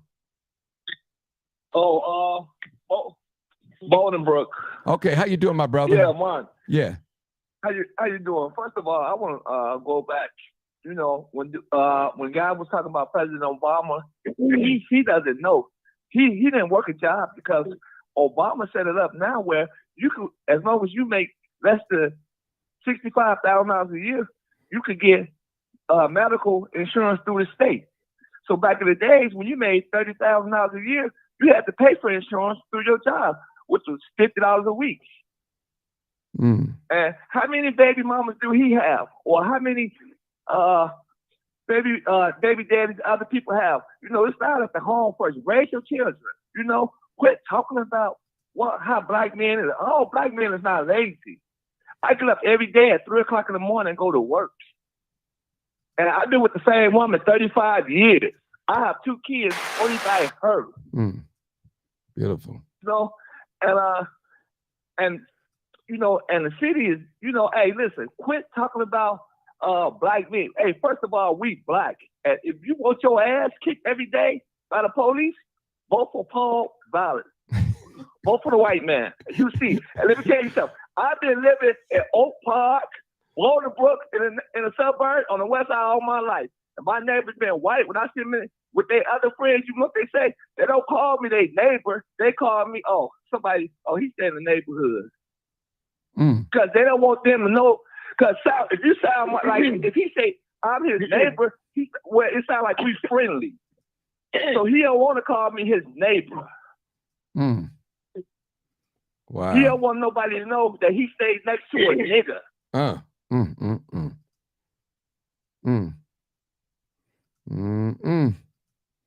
Man. Well, you know what, brother? Martin. Who is this? Who is this? Let the brother finish talking. Then I'm going to 7708 next. I'm finished. I won't keep it short. Hey, brother, I got something for you. This is what I got for you.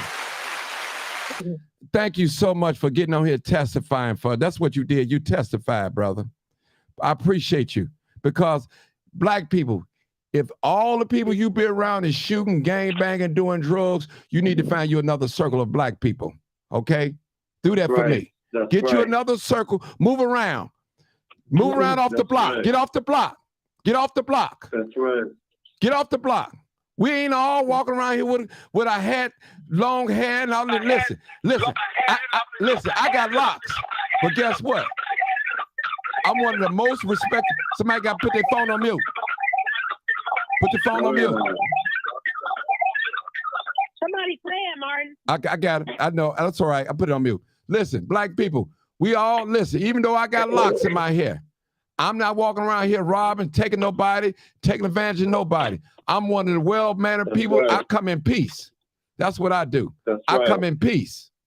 And if I can't help you, I'm not going to bring no harm to you. As a matter of fact, I'm not even going to argue with you. I'm going to say a few little words, and you know what? I'm gone. Go ahead, bro. I've had people, I'm sitting in the store in the gas station, getting ready to pay for some gas. One of the little young brothers come in there, jump right in front of me. I just step back. Go ahead, bro. Give me a blunt. Give me a switcher. I don't say nothing because you know what? I know what their mindset is.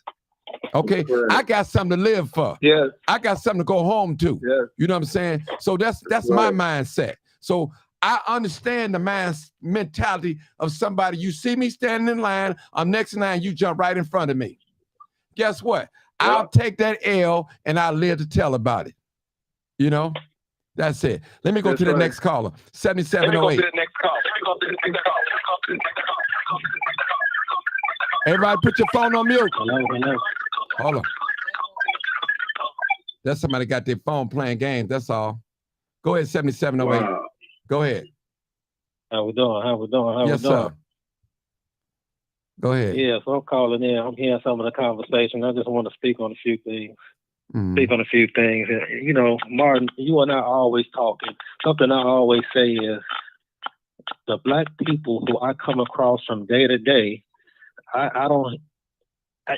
can't believe the stuff that's on TV, because the stuff that I see when I interact with people is completely different.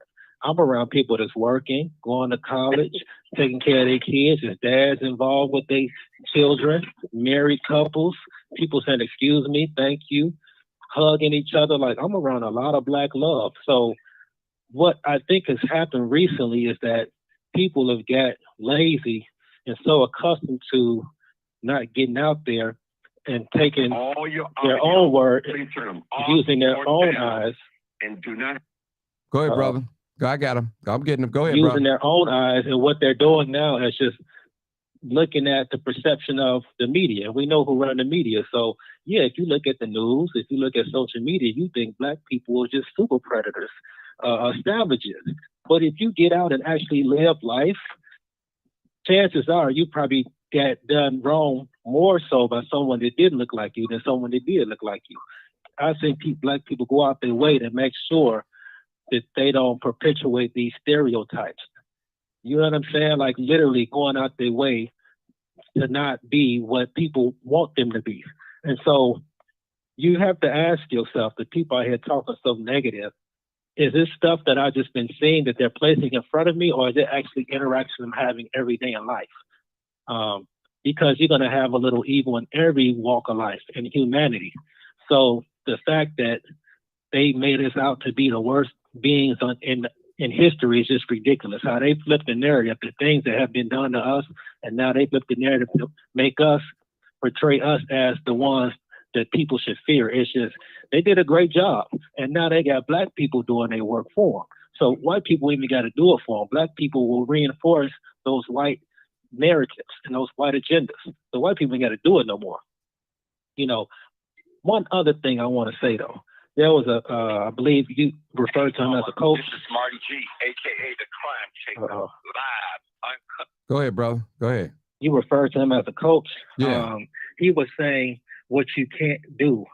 Now, I worked in schools most of my professional career, and it's funny. Like, I used to have certain evidence-based strategies that I would use.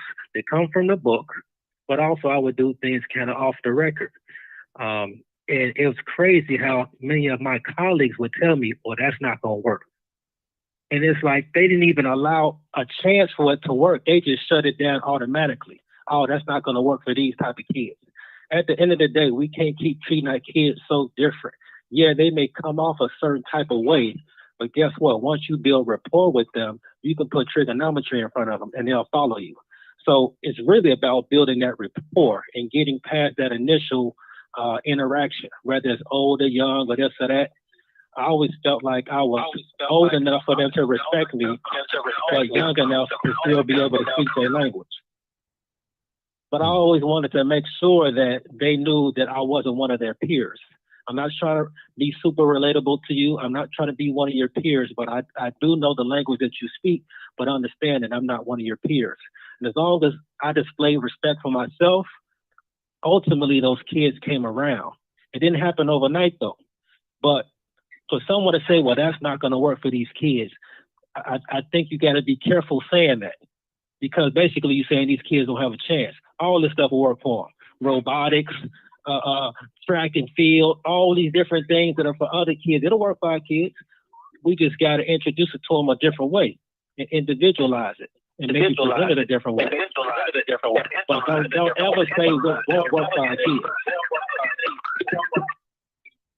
Go ahead, brother. That's all I'm saying. Just don't ever say, not you, Martin. It was someone that made a comment. Don't ever say, well, it won't work for our kids. Because at the end of the day, they're kids. And they want love and affection and attention. They want to be heard just like anyone else. It's just that they have our kids have went through so much pain and trauma and things like that, that we have to get past our own self-hate in order to get to the love part.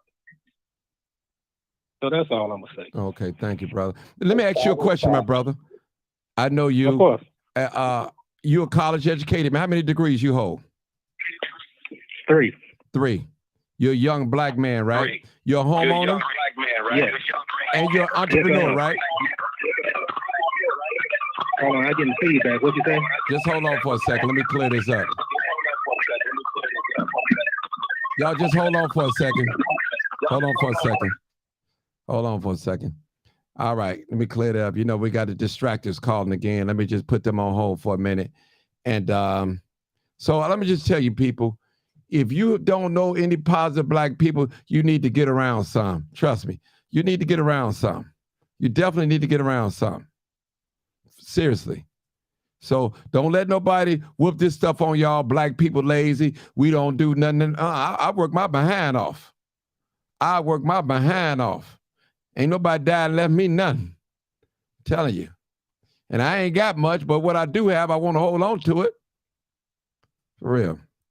The question you were asking me, Martin? Yeah, go ahead. I had to clear the board off. Okay, I muted everybody. Go ahead. The question is, you're a homeowner, right? I am, yes. And you're an entrepreneur, right?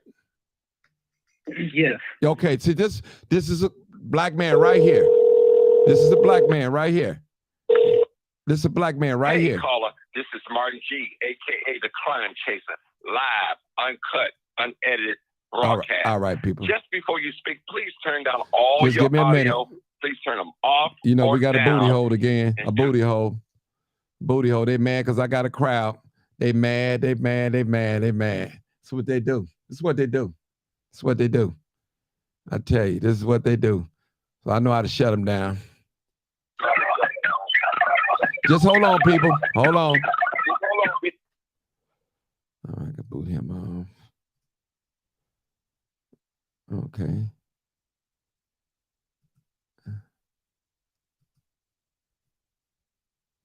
All right, I'm back. Go ahead, my brother. I'm back. I'm back. I'm back. So if y'all hear silence from me, that means I muted the group. Okay. But the point that I wanted to bring out is, here's a brother, a young man that's doing great things. He's a person to know. You know, we got plenty of young African black males out here that's doing great. The news don't want you to see and it. guess what, Martin? Yeah. I'm from one of them areas. I'm from the Austin neighborhood. I'm from one of them areas that people don't think nothing to come out of it. It's nothing. There's all type of wonderful things going out of the Austin neighborhood, Woodlawn, North Lawndale, Inglewood, Roseland. Like, it's a lot of positive things happening in the neighborhood. A lot of positive things.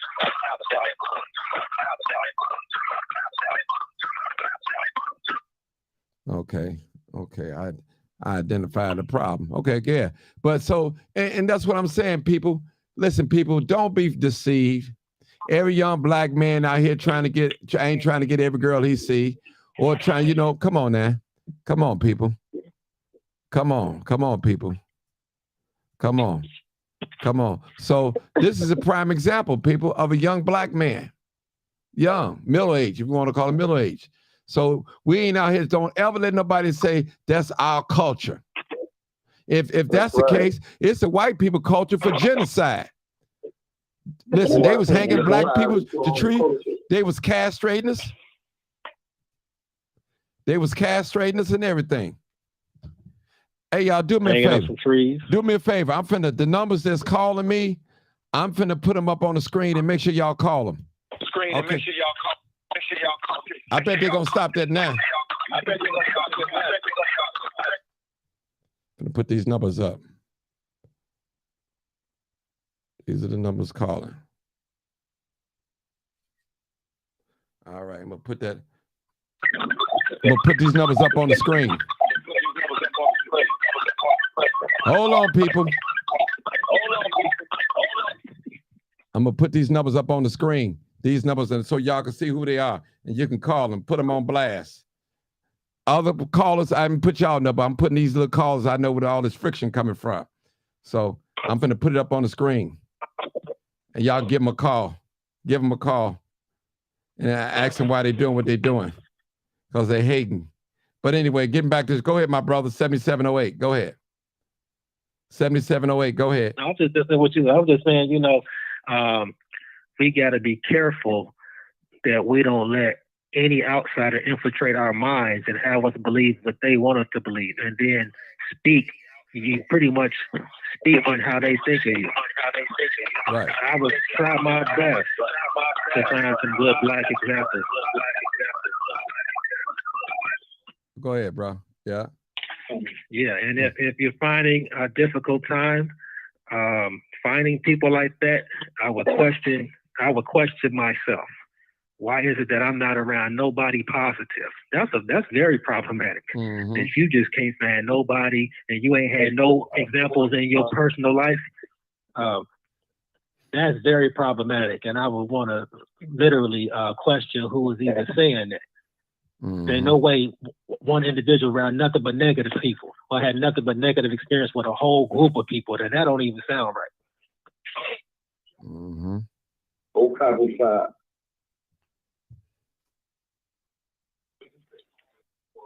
But that's all, you know, I just wanted to stick my love. All right, good. I got another call anyway.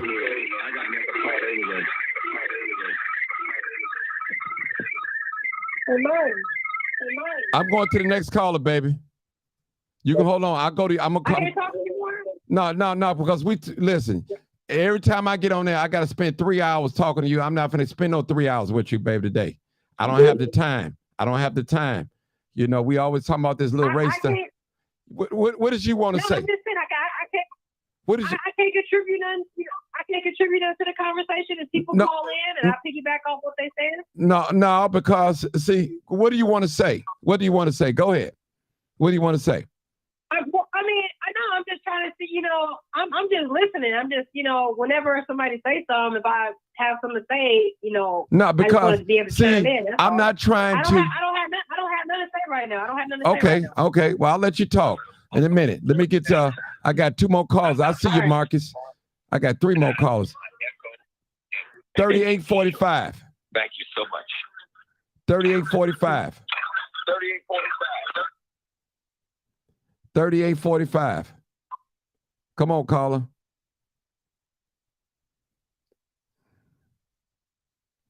3845. You're live, uncut, unedited. Go ahead, caller. They gone. All right. Hang up, Martin. Yeah, come on, talk, sister. I'm waiting on you.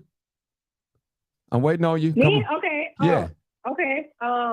Well, I mean, I kind of called in late. You know, I just saw the title was Brandon Johnson, and I was watching one of your. Is Erica gonna come on tonight? I really like Erica.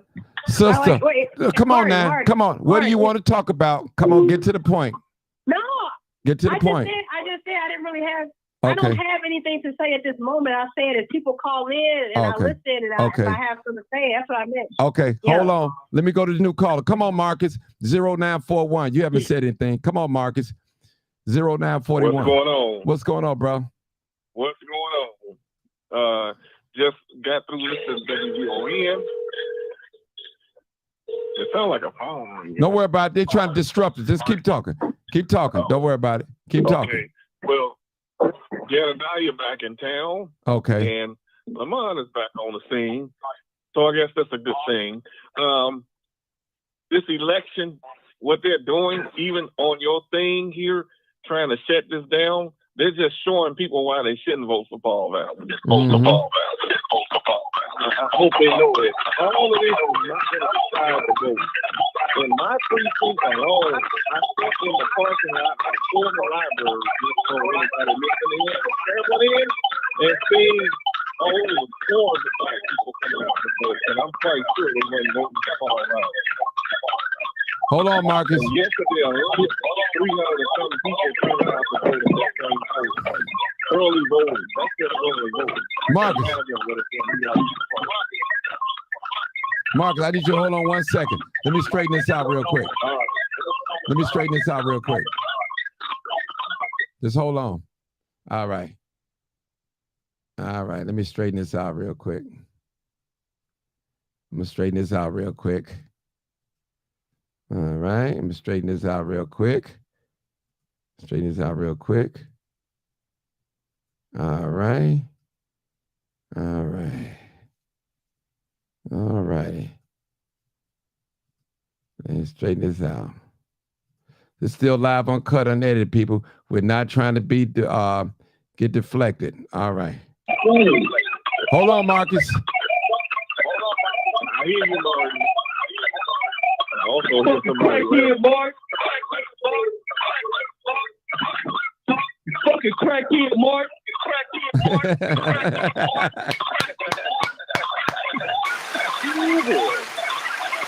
Tell the truth and shame the devil. You already know what it is. Live, uncut, unedited. You already know what it is. Live, uncut, unedited. You already know what it is. Live, uncut, unedited. You already know what it is. You already know what it is. It's live, uncut, unedited. Listen, y'all can't stop. That's why I got people on here watching me right now.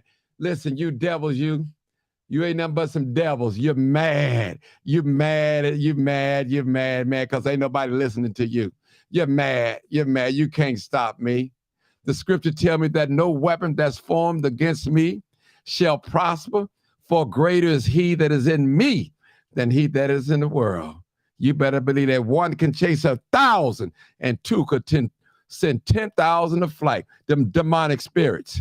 Y'all not, it ain't gonna work with me. I'm cold-blooded. It ain't gonna work with me. I know who I am. You live a lifestyle of an ugly person. That's you. That's your bad behavior. That's your bad behavior. This is live, uncut, unedited. We ain't playing with these people today. I tell you, I leave them on hold for a minute. Leave them on hold. Leave them on hold for a minute. I know what to do to them. I leave them on hold. I know how to get them. Leave them on hold. Live, uncut, unedited. All right, people.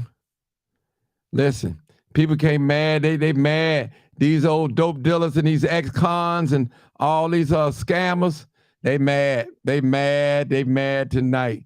Ain't nobody mad but the devil. Brandon Johnson is my choice. Brandon is the better for Chicago. That's what it is. That's what it is. That's what it is. That's what it is. That's what it is. Brandon Johnson is the better for Chicago. Brandon Johnson. Brandon Johnson. Brandon Johnson. It's what it is. What it is. You already know what it is. Live, uncut, unedited. All right, people. Y'all know what it is. Y'all know what it is. All right. All righty. I can go back to that. All right, y'all. I'm back. I'm back. I'm back, y'all. He's a coward. Everybody's scared of him. Tell that nigga come out here. Come to Bolingbrook. It's not about being scared. You got some crazy people out here, like Martin said. It's not about being scared, that man. Coward. That nigga, he probably a fag, put a dick in his mouth. He a faggot ass nigga. All right, man. We live now, y'all. We live. We live, y'all. We live. We live. You know, I want y'all to, you know, we live. We got kids watching, you know. We live. Martin, you got Reggie on the line, man. I hear you, Reggie. I hear you. Martin was Reggie. Yeah. Okay, Marcus. What's up with you, brother? Go ahead, Marcus. Go ahead, Marcus. We good, man. On live? Go ahead, Marcus. So I'm saying, all of that, what I heard, was that on your live? Yeah, just a few minutes ago. Yeah, I just tuned in. Yeah. Did it go across the air? Yeah, it went across the air, but that's okay. I just hope you saved the audio. I got it. I'll save it. I didn't get everything. Martin. Yeah. Martin, you know, that just really scared me because he sounded like real demon possessed. And Martin, I don't know. I mean, it he said numerous times, Martin, that he was going, you know, I don't know. I mean, it just made me scared for you. That's what it made me scared for you.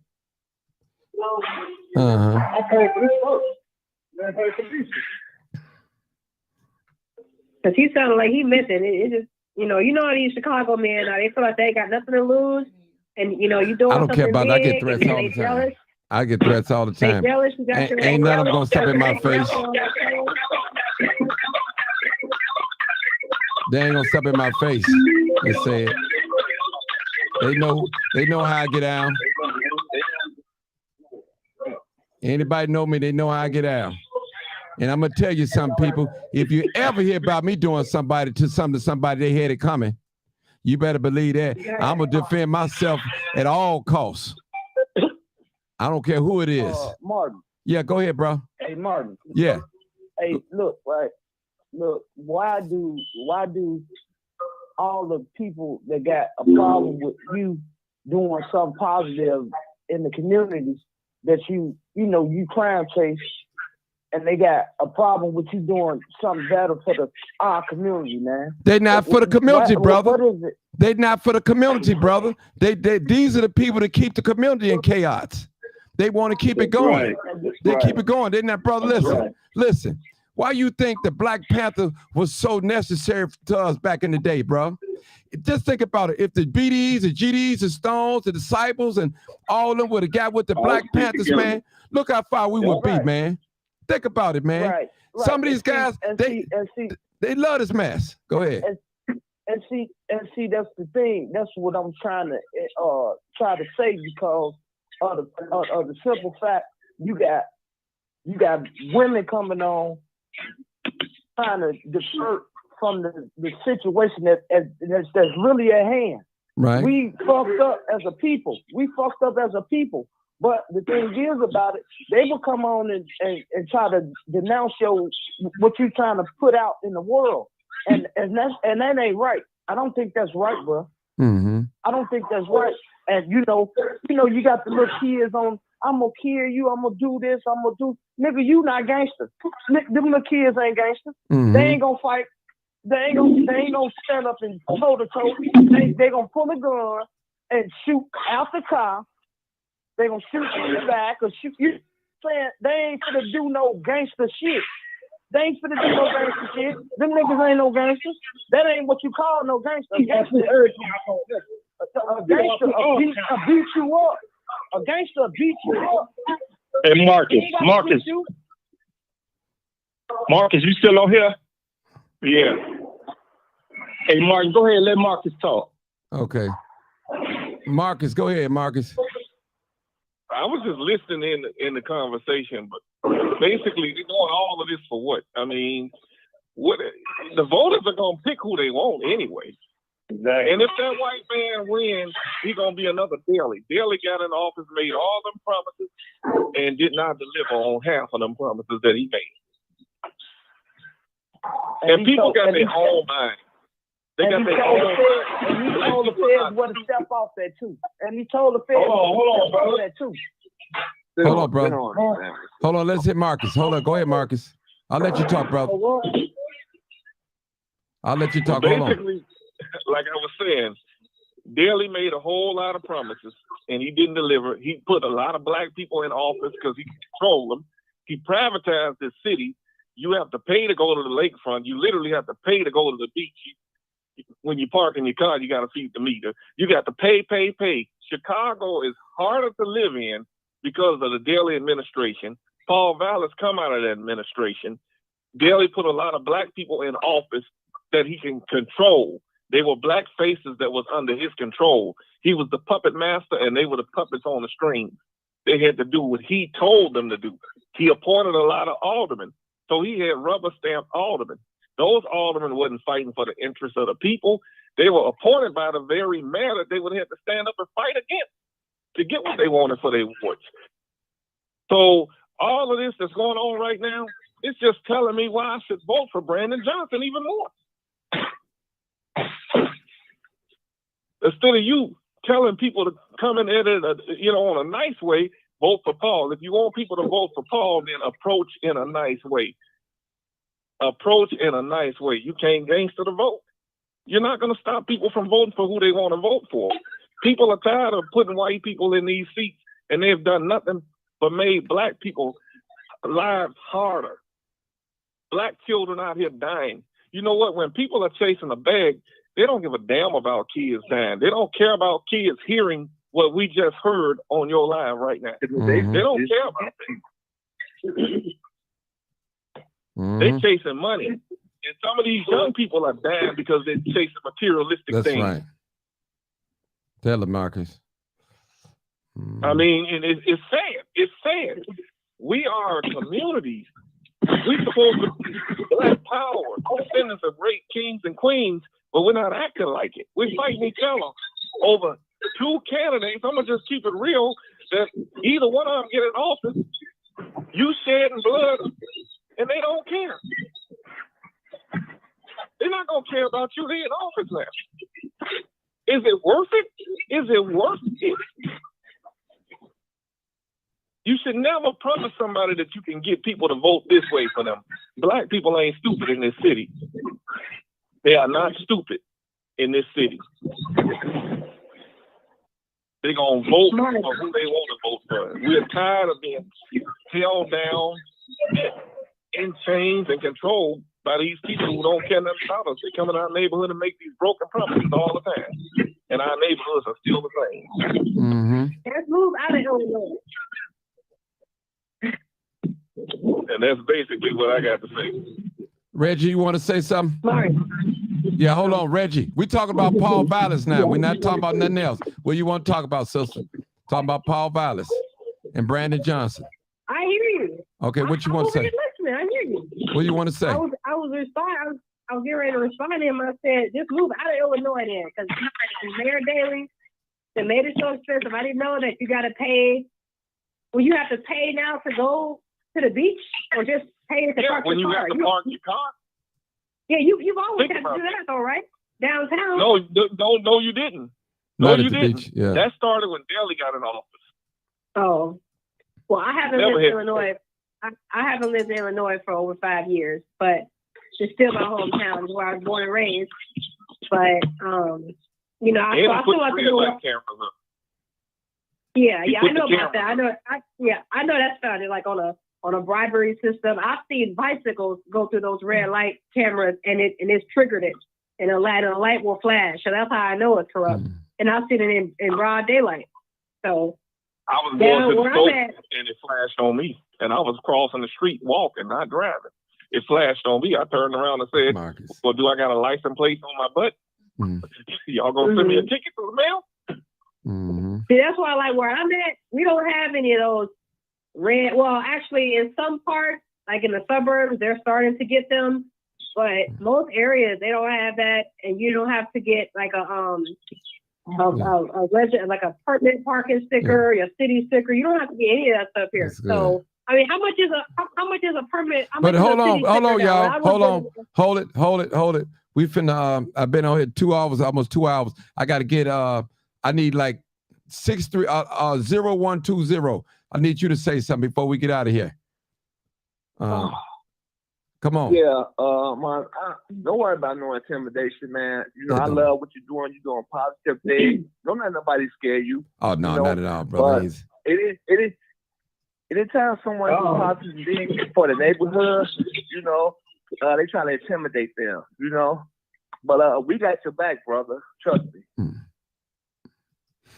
Hey, brother. So you don't have no fear. Keep doing what you're doing, man. Most definitely. You know? Most definitely. Can I say one thing before you leave out? Yeah, go ahead. You know, 1, 2, 3. I'm out here in You out in Boulder? I'm out here in Boulderbrook. You know, I love watching you all the time. We see your crime chasing and everything. You know. Appreciate it. You know, because you keep me connected to the city. Yes, sir. You keep us connected to the city, not me, us in the suburbs. That's from the city, from the west side. You know? I just think it's pitiful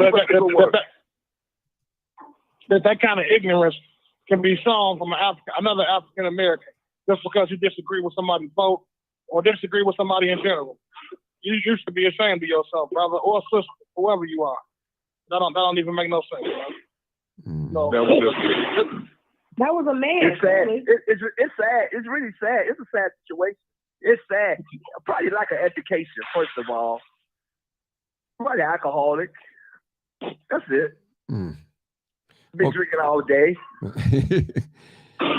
Hey, Reggie. Martin, do you have a concealed carry? I hope you carry, Martin. I hope you got a concealed carry. That's not your business. First of all, that's personal. That's personal, baby. That's something you don't ask nobody. That's personal.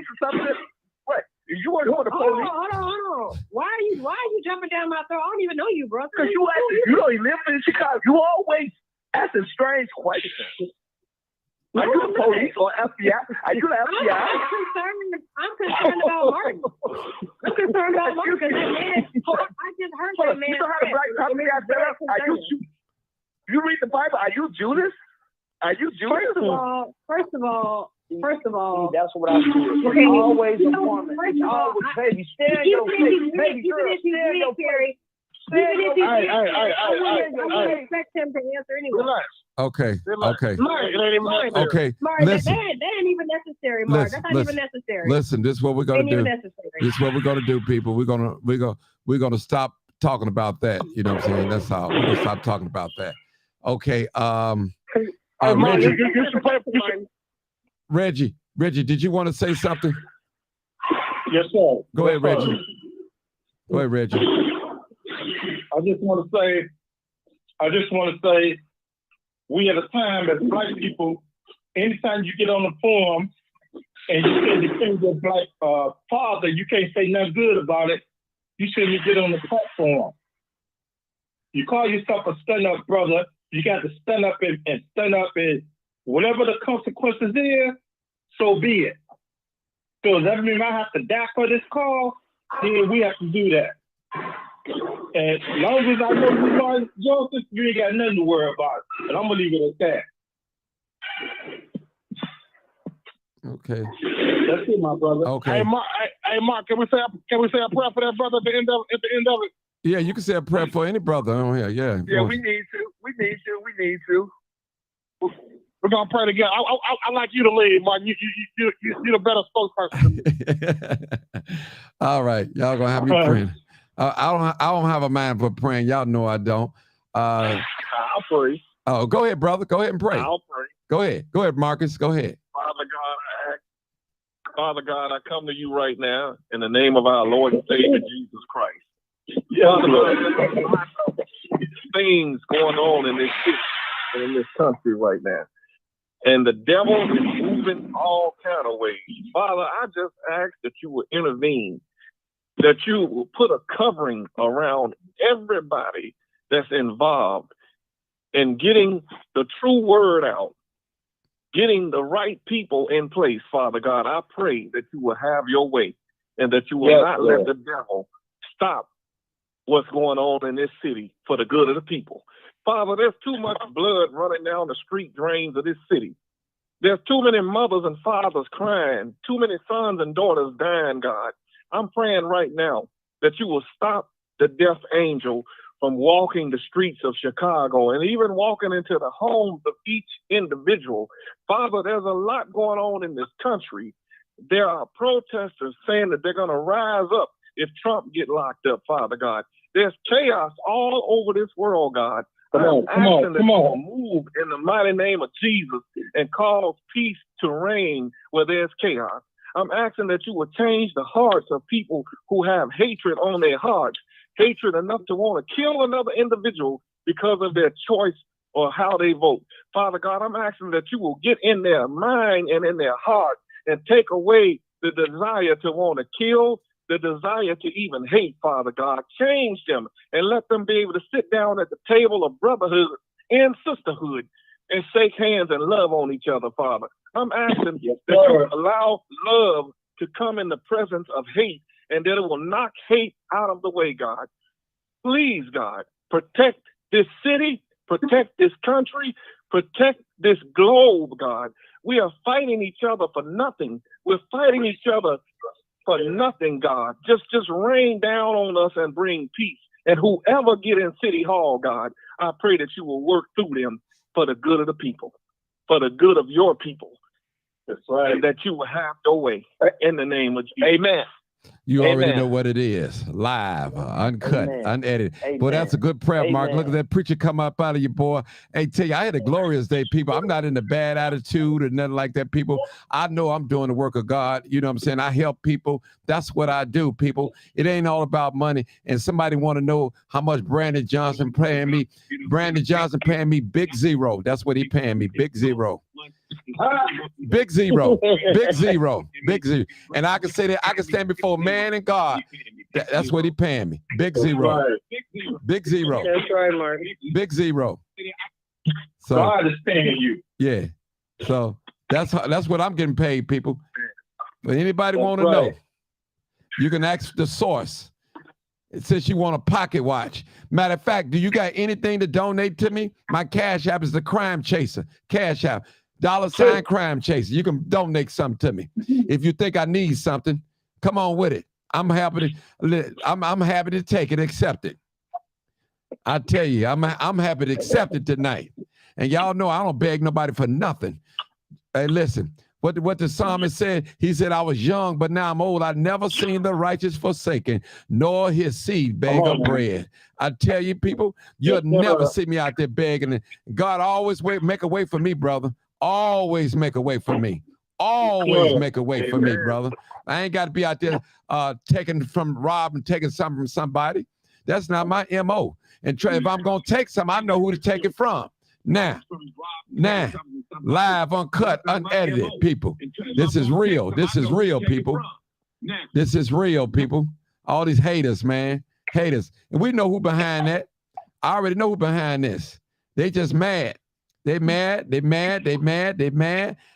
a liar. Ain't no truth in them. All that. They saying they're distracted. Don't work with me. Don't stop. I ain't gonna stop, brother. Come on, brother. I've been going strong every day. Every day. Yeah. You know what? Listen, they ain't doing no but elevating me anyway. I tell you. That's right. Make sure everybody share this live. Share this live. And I'm gonna get my black tail up. I'm gonna get my black tail up out the bed, and I'm gonna vote. And I'm voting for Brandon Johnson. So guess what? I don't know, already voted. What's good for the goose is good for the gander. It's simple as that. It's just simple as that, man. All right, guys. Y'all, I'm gonna hang up from y'all. I'm gonna mute y'all out, and I'm going on. I'm gonna talk 5 minutes, and I'm out of here. Appreciate y'all for tuning in. Thank y'all. Thank all my messenger people. Thank you guys so much. Mute you out. All right, people. This live, uncut, unedited. Appreciate y'all for coming on in, man. It's a wonderful show. We still did great. We still did great tonight, people. Thank you so much for tuning in. That goes to show, you know, when I'm gonna go get me something to eat too. And it's crazy, man. People are saying things and just haters, just haters, people. Just haters. Just haters. That's it. I tell you, people, they just hate us. Look at all these people online and they mad. Ain't nobody mad but the devil tonight. I tell you, the Lord is my shepherd and I shall not want. I ain't out here begging none of y'all. None of y'all. Trust me. Male or female, don't care who you are. Trust me. Trust me. I appreciate you guys. I tell you, this is real. And they mad at me because I'm going Brandon Johnson strong. We call him BJ. BJ. I tell you. BJ, y'all. BJ. I tell you, people. They so mad at me, boy. They so mad at me. If they can hang me on a tree, they'll hang me. If they could, I tell you. It's real, man. I appreciate all y'all. We'll be back again tomorrow, people. The same station, the same time. We'll be back tomorrow live, uncut, unedited, people. They still calling in.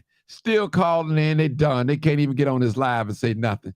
Still calling in. It won't work. I tell you. My buddy Bobby, I thank you, Bobby. I tell you, thank you, Bobby, for tuning in. Thank you, Michelle. Thank you, everybody. Tracy, Christina, I could have cooked more. Man, so many of y'all on here tonight, I tell you, and that's going to watch this live. Remember, people, Early vote, go vote for Brandon Johnson. Brandon Johnson. Brandon Johnson. Brandon Johnson. You already know what it is. You already know what it is. It's Brandon Johnson. You already know what You already know what it is. Brandon Johnson. You already know what it is. Live, uncut, unedited. Great show, people. Great show tonight. Great show. Great show tonight. Great show tonight. Great show tonight. I tell you, y'all did y'all thing too. Y'all did y'all thing too. Great show. Great show. All right. Thank y'all so much. This is live, uncut, unedited. Appreciate y'all for tuning in. We'll be back tomorrow. If you remember, I'm looking for a senior that's been affected by gunshot violence. A senior. I need male or female.